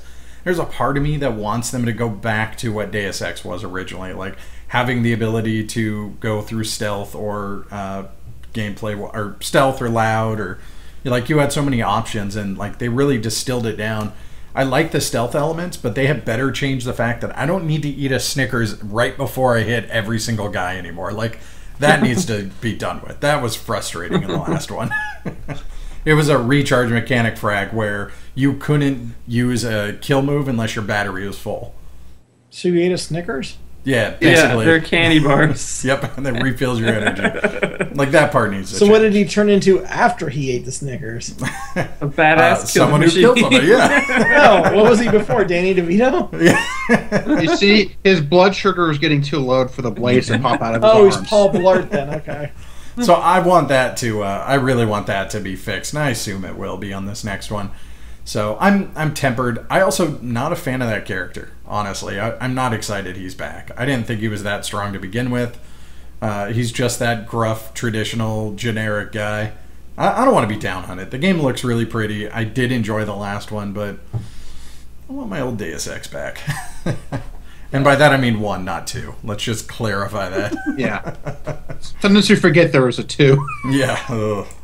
Try to. All right, let's move on to not that one, not that one. Anyone care about Lorecraft Go? Moving on. Actually, I think that was it. Was there anything else on Square Enix that we need to? There was another thing they did. There was 2 things they did that bothered me. Over the whole conference, or is there a specific game? One was a specific game. Well, let's do the game and then we'll move on to. Okay, I don't even remember what it was called. It was that girl that like jumped down, had the Near sword. Near 2. Mm-hmm. And then they spent the next 10 minutes telling the audience how this is obviously just a quick trailer they made up, how there's not really much of the game. They're hoping to make it, hopefully with everyone's support, like they'd really like to make this happen, and we'll see what we can do, but we're going to really work on it. Hopefully we can get it done. Hopefully we can get it done. Why the fuck are you bringing it up? Why is it here? It's like the Japanese teams. Like, seriously, guys, we're still around. We will make some good JRPGs. And all the classic Japanese developers are basically going on Kickstarter now to get money to make their games. Yep. Which, Like Shenmue? Inafune. There was a third one too. Oh, Itagage? Yeah. Yeah. I'm actually curious what's going on with the Japanese market. Like, it's been a while since I've been there. Because when I was there, Phil Fish and Apology is what's happening. yeah, because like there was no PC market in Japan when I was there. It was ultra niche to be a PC guy over there. But all the Kickstarters, they all have PC support. Square Enix a lot of PC support, at least on the non-Japanese games. All the Final Fantasy kind of I'm kind of wondering if PC is kind of eating into some of that, or Japan's all mobile. Maybe that's it. Maybe Japan's just pure mobile. It's almost all mobile. Well, judging by how Nintendo builds their games, that's apparently the case. All right. Any other games we need to cover? If not, let's give them a rating. Anything? Start with Frag. F. It was the worst waste of time I've ever had, and I've wasted my time with a lot of a conference. Let's be clear. Out of all the conferences, I'm still going to stick with F. It was a waste of time. They brought nothing new, really. Deus Ex, you saw a lot of that somewhere else. Same exact Final Fantasy trailer. Tomb Raider, same exact trailer somewhere else. Presentations were terrible. If you can't give a good presentation by having good public speaking, I understand that. That's fine. Hire somebody who is. I don't need you to don't look at a teleprompter the entire time and do this. I understand you're nervous. That's fine. Hire somebody who's not going to be. It was every single person. Mm-hmm. It was a waste of my time. And then coming up with a game that's not even developed, has nothing to it, and then say you want to make it? What the... Do you know what E3 is? Yes, yeah. Gripe, I can bitch all day. It was a waste of time. All right. How about you, Matt? Did you love it as well? I'll give it like a D plus. Like, they had a few good things there, but like Frank said, you saw them already. They weren't like new. You saw them like yesterday on the other presentations for the Xbox and the and Sony. Yeah. So, and the presentations were just. I feel sorry for the Japanese guys. It's like, seriously, hire someone. You're not good at English. That's fine. Get someone else to do it. Like, they had the one lady who made the amiibos. Her English was great. That's probably why they had her on here in the video. That was for Nintendo. I was like, oh, they found the lady that makes things. She makes cute little plushies. Perfect. Great. Like, that's cute. We can go with that. But they had these executives who speak really broken English. Just like, it's not helping you guys. They were even speaking Japanese and having a translator. Do they have Japanese people watching E3? Is it like a thing there? Or, I don't know, because maybe that's who they're targeting. They have like, TGS. Yeah, I'm wondering, maybe it's like, hey guys in Japan, we're doing stuff for you too.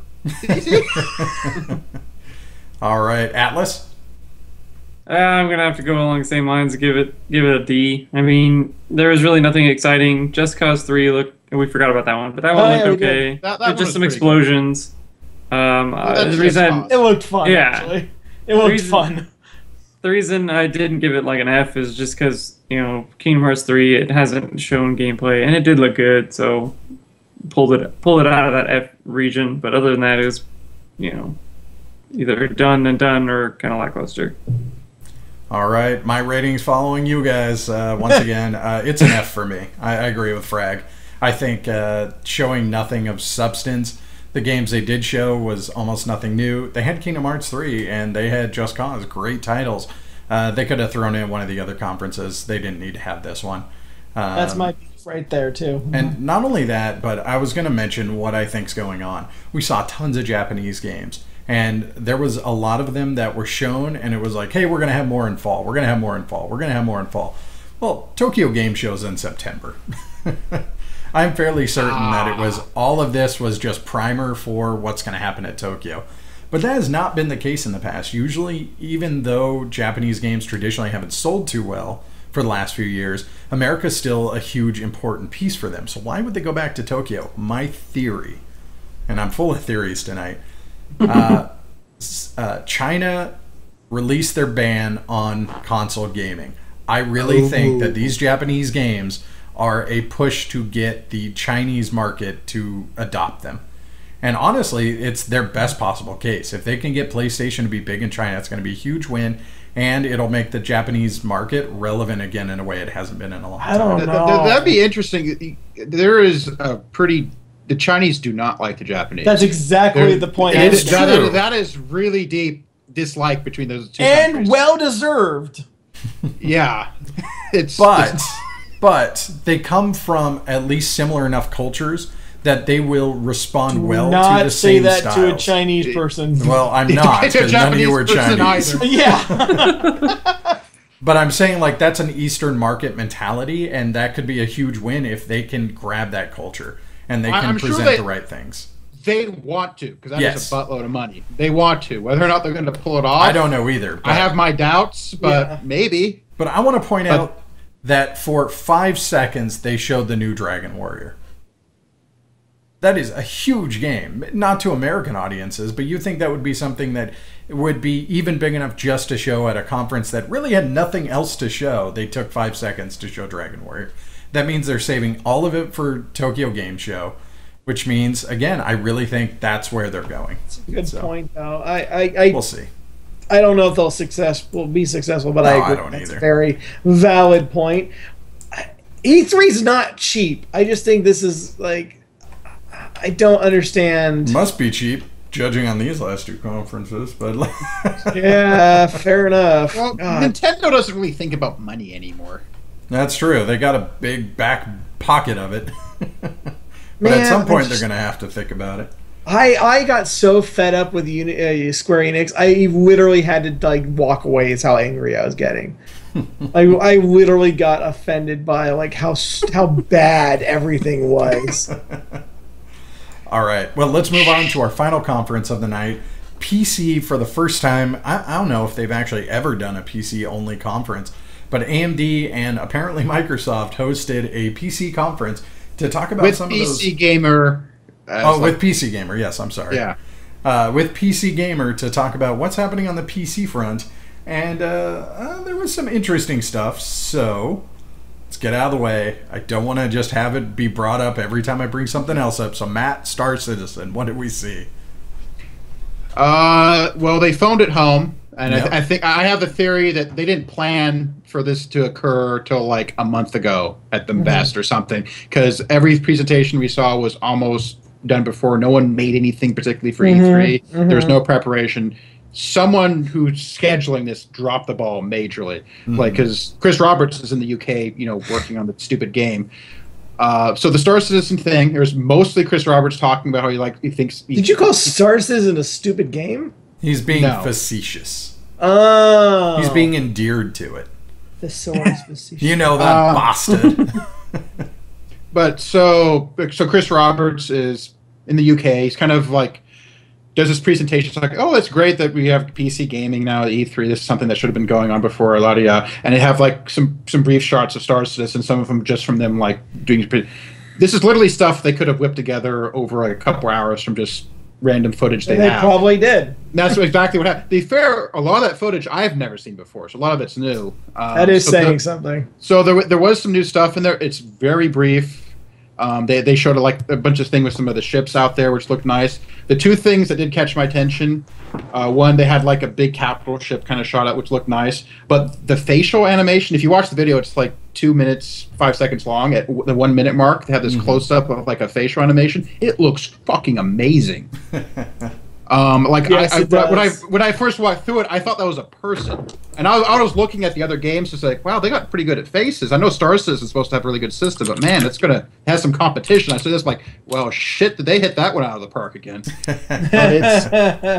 But it's like in Star Citizen itself, they have Gamers Con and Citizen Con, which is just for them. So like in like another couple months in the month of that, they only have so much shit they can release like as a big presentation, and the big one's Citizen Con. So they're not going to be. I was half expecting the FPS module to be on this because it's a little past due now. But that didn't occur. That was just completely phoned home. Matt, did I just hear they have a convention for a game that doesn't exist yet? Did I just hear that? Yes, Citizen Con. They've had it last year.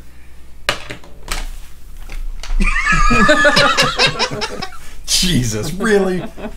God. Well, you have 1 million subscribers and $80 million of money from a game that doesn't exist. Josh, I think, yeah. When are you going to realize Matt is Legion? When the game comes out and I get assimilated. All right. Let's move on to... I'm in the beta. I cannot wait to play it, though. One of the surprises I saw, and kind of a weird setup, but Phil Spencer from Microsoft, head of Microsoft development, came on to PC's conference and announced that Gears of War Remastered, Fable Legends, and Killer Instinct all coming to PC. What an interesting move. Frag seems to be really enthusiastic about this, so why don't you tell me about it? Does he even know why he was there? Yes, I think there's a very good reason why he was there. To say, don't diss the Xbox One because we're paying your bills. No. I think we saw this in the Microsoft conference. I think Xbox's new strategy is to really take the point that they're Windows 10. It's Microsoft. Like before, we've always thought of Xbox and we've thought of Windows. I think Phil Spencer's plan and Microsoft's plan is to say, hey, we're one company and we're building as much as we can to support both platforms. I think it's a great move. Like, honestly. I think it is too. Here's the thing. I think it is a good move. I'm not dissing the intention of the move. It's the execution. It was not great. I don't think that was Phil Spencer's fault. I don't think it was either, and that's what I'm trying to say is I don't think even he knew why he was there, and not in regards of the intention of the message they were trying to get out. That message was clear. You're right. Microsoft is Microsoft, and that includes Xbox and all its properties. It's the lackluster, the lack of prep, how it's like, hey, Phil Spencer's here. Look, it's Xbox. Haha. You guys can get... what was it?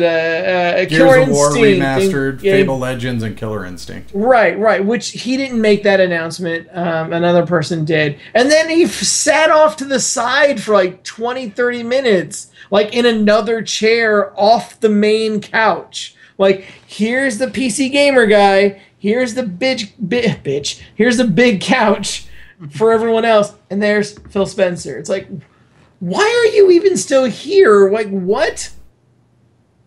I think he mentioned that as well. It was weird. Matt, now traditionally, Fable just recently had that remaster release that came on Steam. Actually, now that I think about it, Fable 1 was on PC as well. Yeah. But Killer Instinct and Gears of War Remaster, which is the very first Gears of War, do you support this trend? Do you want to see more Xbox exclusive games making their way to PC? I have no problem with Xbox as long as they price them properly. I have no problem with more games in PC. This makes PC great as all the games. Yeah, if Xbox, if they can bring Red Dead Redemption to PC, they're not in charge of that. I told Frag that when he said it too. He's not the person who made Red Dead. Well, if he can make it happen. He said, "I will actually promote a console just as payback, just once. I only have so much spirit I could give up to something like that, but I'll do it once if you can make that happen." So, guys, I really like the Xbox. just tears coming down. At the end, he starts rocking back and forth. As I was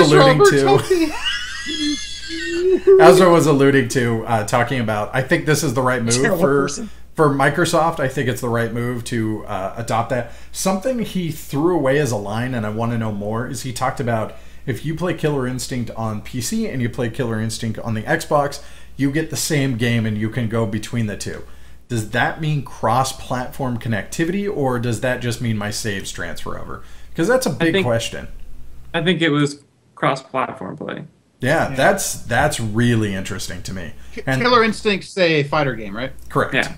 Yeah, that makes perfect sense. That worked good. And I think that would be fantastic and a good move that if they continue to push this. The only other time I remember cross-platform play is between PC and PlayStation 3 for Portal 2. And that was the last time we saw it. But Microsoft's in a unique position with Windows 10 coming out to really make things. Like, that's why I play PC games most of the time, because all you jerks are on it. And no one's on my Xbox One. So, you know, if I could sit on my couch I don't want to sometimes- put words in his mouth. Like, I think you're right. You do that anyway. Why are you afraid of it now? Because, like you said, the last game was Portal 2. Mm-hmm. And how many other games have done it? I don't want to put words in his They've mentioned mouth. cross-platform already, that there are going to be games cross-platform in the Microsoft. Right. I'm just not saying that I'm willing to put forth and say that Killer Instinct is going to be it, or any of the games that they currently just announced. I think it's going to happen, no doubt about it. Is it going to happen right now? I can more likely see the save before I can see cross-platform right off the bat. We'll see. All right, a couple other things. I'm going to actually throw it to you guys. Like, for most of the PC conference, I was not there for. Matt, what was a big game that you saw at the PC conference you want to talk about? Big game? Yeah. There's a lot of stuff I'd seen, but there's... God, that conference... How about Roller Coaster? That I like. So that was interesting. Okay. So they had the guy who did Elite Dangerous, and also did the original Elite, which is like space game exploration, and they had a video of like, oh, we're making this new game, and I'm sitting for like 1 minute like, what the hell is this? And as soon as like, this is Roller Coaster Tycoon, I was all super excited, like, yay, Roller Coaster, because Yeah, I agree. that like in the 90s, that was a wonderful little game to play. It was just a cute little fun thing. It brought back all kinds of fun memories as soon as I realized what it was. And sadly, that was probably the high point for that whole piece of PC presentation there. Like, there were some excited neat, for that game. some neat tech demos. They have a lot of competition right now for that part, like Roller Coaster. What was it called? Yeah, Planet Coaster. Because now they have competition with the people who bought out Roller Coaster Tycoon IP and are making Roller Coaster Tycoon World, and then there's the Kickstarter that's coming out called Parkitect, and both those look pretty good. Well, Roller Coaster Tycoon World might not be good; it's iffy, but Parkitect looks pretty good. So there was a Total War Warhammer. They talked about that. That looks good. I'm a Warhammer fan. Well, that sounded cool, but their presentation for it was all the 15 years of previous Warhammer games. I know. Like, it started off like, that doesn't look that good. It's like, oh, because that's the video from like 15 years ago. Yep. And it's just like, I got nothing about what the new game is other than some 5 kind of seconds. discussion. 5 seconds at the end when there you go. Yeah. I know. No one had any prep time to make. It was obvious they didn't have prep time because so many different companies were not able to show some, and a lot of these companies are good. Like Blizzard and SIG both know how to put on a damn presentation if they have time, and that clearly they did not. Mm-hmm. Anything about Soma that stood out to you guys? Now, this is the next one coming from Amnesia. This is the one we need to make Frag play. Looks scary as hell. Yeah. God damn it. We still need him to play the Aliens game, which he somehow slipped through our grasp this winter. We'll change that. It's on sale right now, I think. Ooh. Yeah, anything on Soma, other than fact it looks scary, we know it's from the same team, but honestly I didn't get a lot from that trailer. No. I don't think they were supposed to, though. I think they kind of are standing behind their reputation. Mm-hmm. And maybe that's a game you don't show a lot. Other than that, the two other ones I wrote down, Killing Floor 2, that looks gross. That's one with all I didn't play any of the other ones. It looked like Left 4 Dead with like the blobs and stuff. I don't know. Is that the one with all the crazy like blood effects they're talking about a lot? Yeah, they got really excited to talk about the new stuff they created where they can have things in things and. Yeah, it was pretty clear most of the people they had on there were not the corporate guys. They were the devs. Because blood and guts everywhere. It's going to be awesome. Nice and simple. I'm like, these are my people. Like, I kind of like seeing them up there in front of people like that because it doesn't feel as pre-rehearsed and like meticulously designed, like a lot of the other presentations, whereas with the exception of the Japanese ones, where it's I don't know. Yeah. Yeah. Okay. And finally, God, I'm just going through. We saw a new mini campaign for StarCraft. Atlas, you're a StarCraft expert. Yeah, so I guess they're making basically an in between the end of Heart of the Swarm and the beginning of Legacy of the Void, which follows Zeratul, which kind of didn't play a role in any of the campaign. Like he was in some of the cutscenes in Heart of the Swarm, but he didn't really have a part like Kerrigan or Raynor or Tychus or what. Actually, Tychus was dead. Anyway, they didn't have a part in spoiler. in the actual. I knew you were going to say that. In the actual gameplay, so now you get a chance to play as Zeratul and kind of see what he's been up to leading up to Legacy of the Void. That's pretty cool. All right, and then go on. Well, I was just going to say that also with Blizzard, with the Heroes of the Storm announcement, it wasn't a new announcement, but it was they showed off a little bit more of the new expansion, what they're calling it, which is basically just a new map with some new characters, and that is, I guess it's the first map that's actually part of their IPs, their universes, which is, in this case, it's Diablo. So basically the map's cut in half where you have heaven on one side and hell on the other. And the mechanic of this map is you start the game and you know there's an angel on the heaven side and there's a demon on the hell side and they're fighting. And you have to come help your side, and whoever wins will have that angel or demon come fight for you in the lanes and whatnot. That looks pretty cool. Wow. And then they have the Butcher, the Monk, and the Crusader, which came out already a couple weeks ago, but it's still new, pretty new. I think there's one more. Skeleton King. And those two heroes. Right. Yes, that's right. So, all right, I think that's it. Was there anything else you guys could think of before we move on to our They grading? announced the R9, was it Fury or something like that? Yeah, the new video cards, because AMD was footing part of the bill, so they got to advertise. Yeah. Like, they look interesting. I want to see benchmarks of the damn things. That was exactly my point. It was like, it's pretty. Did he even show it running anything? It's like, for God's sakes. Yeah. Yeah, like, look, it fits in this little container. That's lovely. Oh, wow, it's got a single fan, and it's like, okay, but how powerful is it? Because that's not that great. Like, yeah, like... My video card has 3. Like... It can cut through solid steel. Yeah. The top-end one... Slap chop your face, make a double shit. Should be competitive with like a Titan with the Titan X, and with the fancy new memory, it might actually do really well in some games. What's the price point? What's $650? It's not bad. The same as the 980 Ti. Yeah, that's not bad. Is it gonna work on Witcher 3's hair now or not? No, the AMDs have problems with Witcher 3. They need to fix that. Well, AMDs have problem with Witcher 3 because they used NVIDIA's dev kits for Witcher 3. That's part of even if you turn off the hair, they still are at a disadvantage. And that's one of the few games they are, so something's screwy there. There was a couple things I noticed, like the guy presenting. Like, it was weird. I thought he did like a half-decent job. He seemed to be pretty good about kind of rolling Atlas actually knows who this is. He's one of my favorite streamers. I actually wanted to give a shout out to him because he's great. Like, if you don't know him, Day 9 is his tag. Sean Plott is his name. Highly recommend. He's actually it was kind of a mess, that show, and he seemed to be able to kind of roll with the flow pretty well and keep it going. Yeah. I got a little worried that there were two things that he was obviously lying about. It just kind of bothered me because I know better. One, he was talking about monitors. He's like, "Oh, you play at 4K." So he's talking about he plays at 144 hertz. Yeah. He's like 4K. He's like, "No." He's like, "Yeah, I play at 4K." No, you don't. They do not. Monitors that do that do not exist. I have looked for them because I want to buy one. You can get like 20. You can get 1440p and 144 hertz, or you can get 4K and 60 hertz with all the stuff out right now. And the other one is like, yeah, we have that big stack of cards for other people coming. Because a shitload of companies come by. It's like, yeah, everyone we asked came. It's like, really? You didn't ask fucking Valve? Seriously?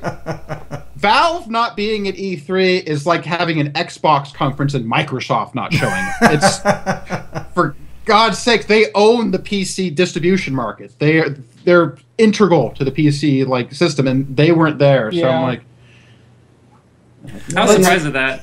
I thought they were going to come show off the new controller, new Steam boxes, and whatnot. Because it's we all did. Steam boxes or the Vive or something. That would have been those would have been a high pot. Those would have been some pretty high points.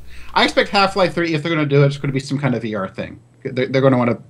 There's so much hype for that. They're going to want to push it on something. No, I agree. And when Heroes of the Storm came, I was like, okay, that's pretty cool. They've got to do one more thing, and that's it. And I was like, oh, that's the end of it. Mm-hmm.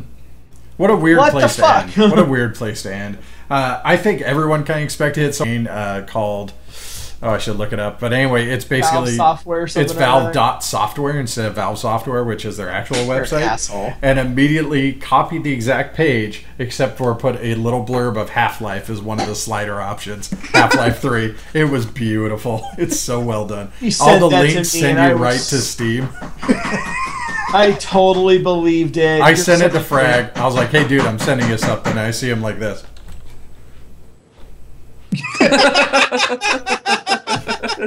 I was like, yes. You're a dick. Hey, I didn't make it. I'll tell you, same thing I told my wife about Game of Thrones. I wasn't the one who made that. So, all right. I think that's it for PC, unless anything else you guys could think of. Enter the Gungeon looked fun. Yeah? That one. It was the Bullet Hell Dungeon co-op game that they got Sean to actually play with him. Yeah, that one looked Oh, yeah. I remember that.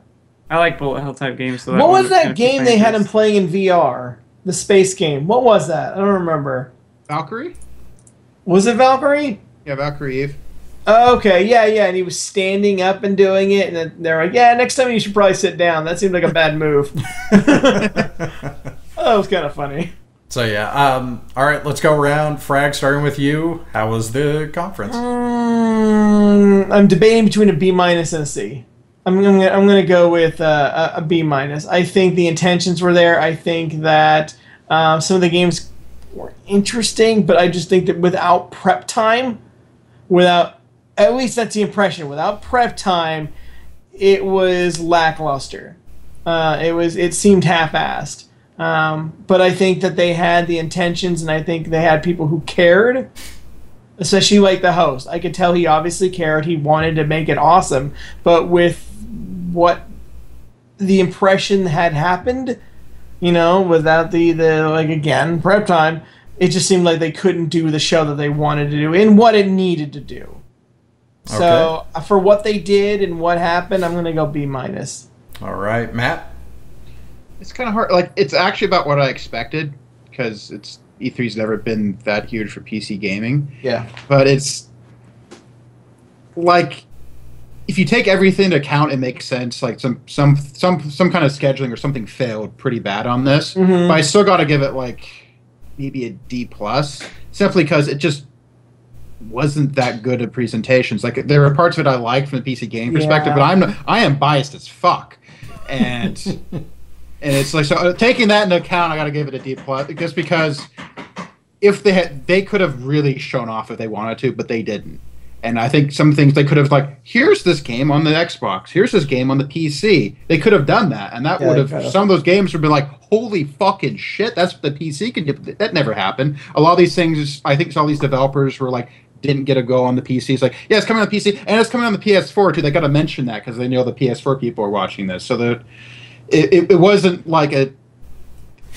If they want to do PCs kick ass, they could have. They didn't do that, and I think it has to do with one, Xbox people are paying for it, and AMD's paying for it as well. And AMD's in both consoles. They don't want to piss off the people who are giving them money right now. So there's a lot of politics and stuff. It's nothing. It's nothing near what I was really hoping for, but it's about what I expected. Yeah, I agree. Atlas. I think I'm gonna have to go with like a B-. I think the biggest problem that they had is that we have this preconceived notion of E3 is going to be like, oh wow, we're going to watch Sony release these crazy fucking games, and Microsoft's going to have a new fucking IP, and so on and so forth. But like when you think about it, like the PC segment, it didn't have large publishers behind it. They didn't have, Blizzard, for one, has literally never been at E3 before. Or barely at all. They never announced anything at E3. Microsoft's already, blown their load. Sony's already blown their load. And then all the major companies make games for PC. So I thought this was a good chance for people who don't have a PR department, who don't have enough money to buy out a fucking hall and deck it with 80-foot screens to come in. This is part of the E3 conference, so it has at least similar amounts of publicity to come and say, hey, maybe you've seen this game before, but we're working on this cool shit. Maybe we've announced this before, but we have these cool new things to show off. We can't afford having a big fucking setup, but here it is. So at least we want you to see this. And I think they did well in that case. But if this was like not actually attached to E3, but just kind of like a simultaneous PC only thing, I think it would have been better because we wouldn't have expected much from it. I think it would have gone over better. Yeah, like I was saying, I think it was the preconceived notion that it's supposed to be, blow your mind away, which the other ones obviously did because they had the money and whatnot. I just don't think that would be as easy for a lot of small devs. Most of them did. Again, Square Enix was pretty crappy. All right, I think you guys have been far too kind. This gets a flat out F for me. I think it was, as far as games shown, was very disappointing. Like, even Soma, which I hadn't watched, that trailer came out weeks ago. The only surprise there was Roller Coaster Tycoon. To end with Heroes of the Storm, to start with some Xbox games moving to PC, none of that was anything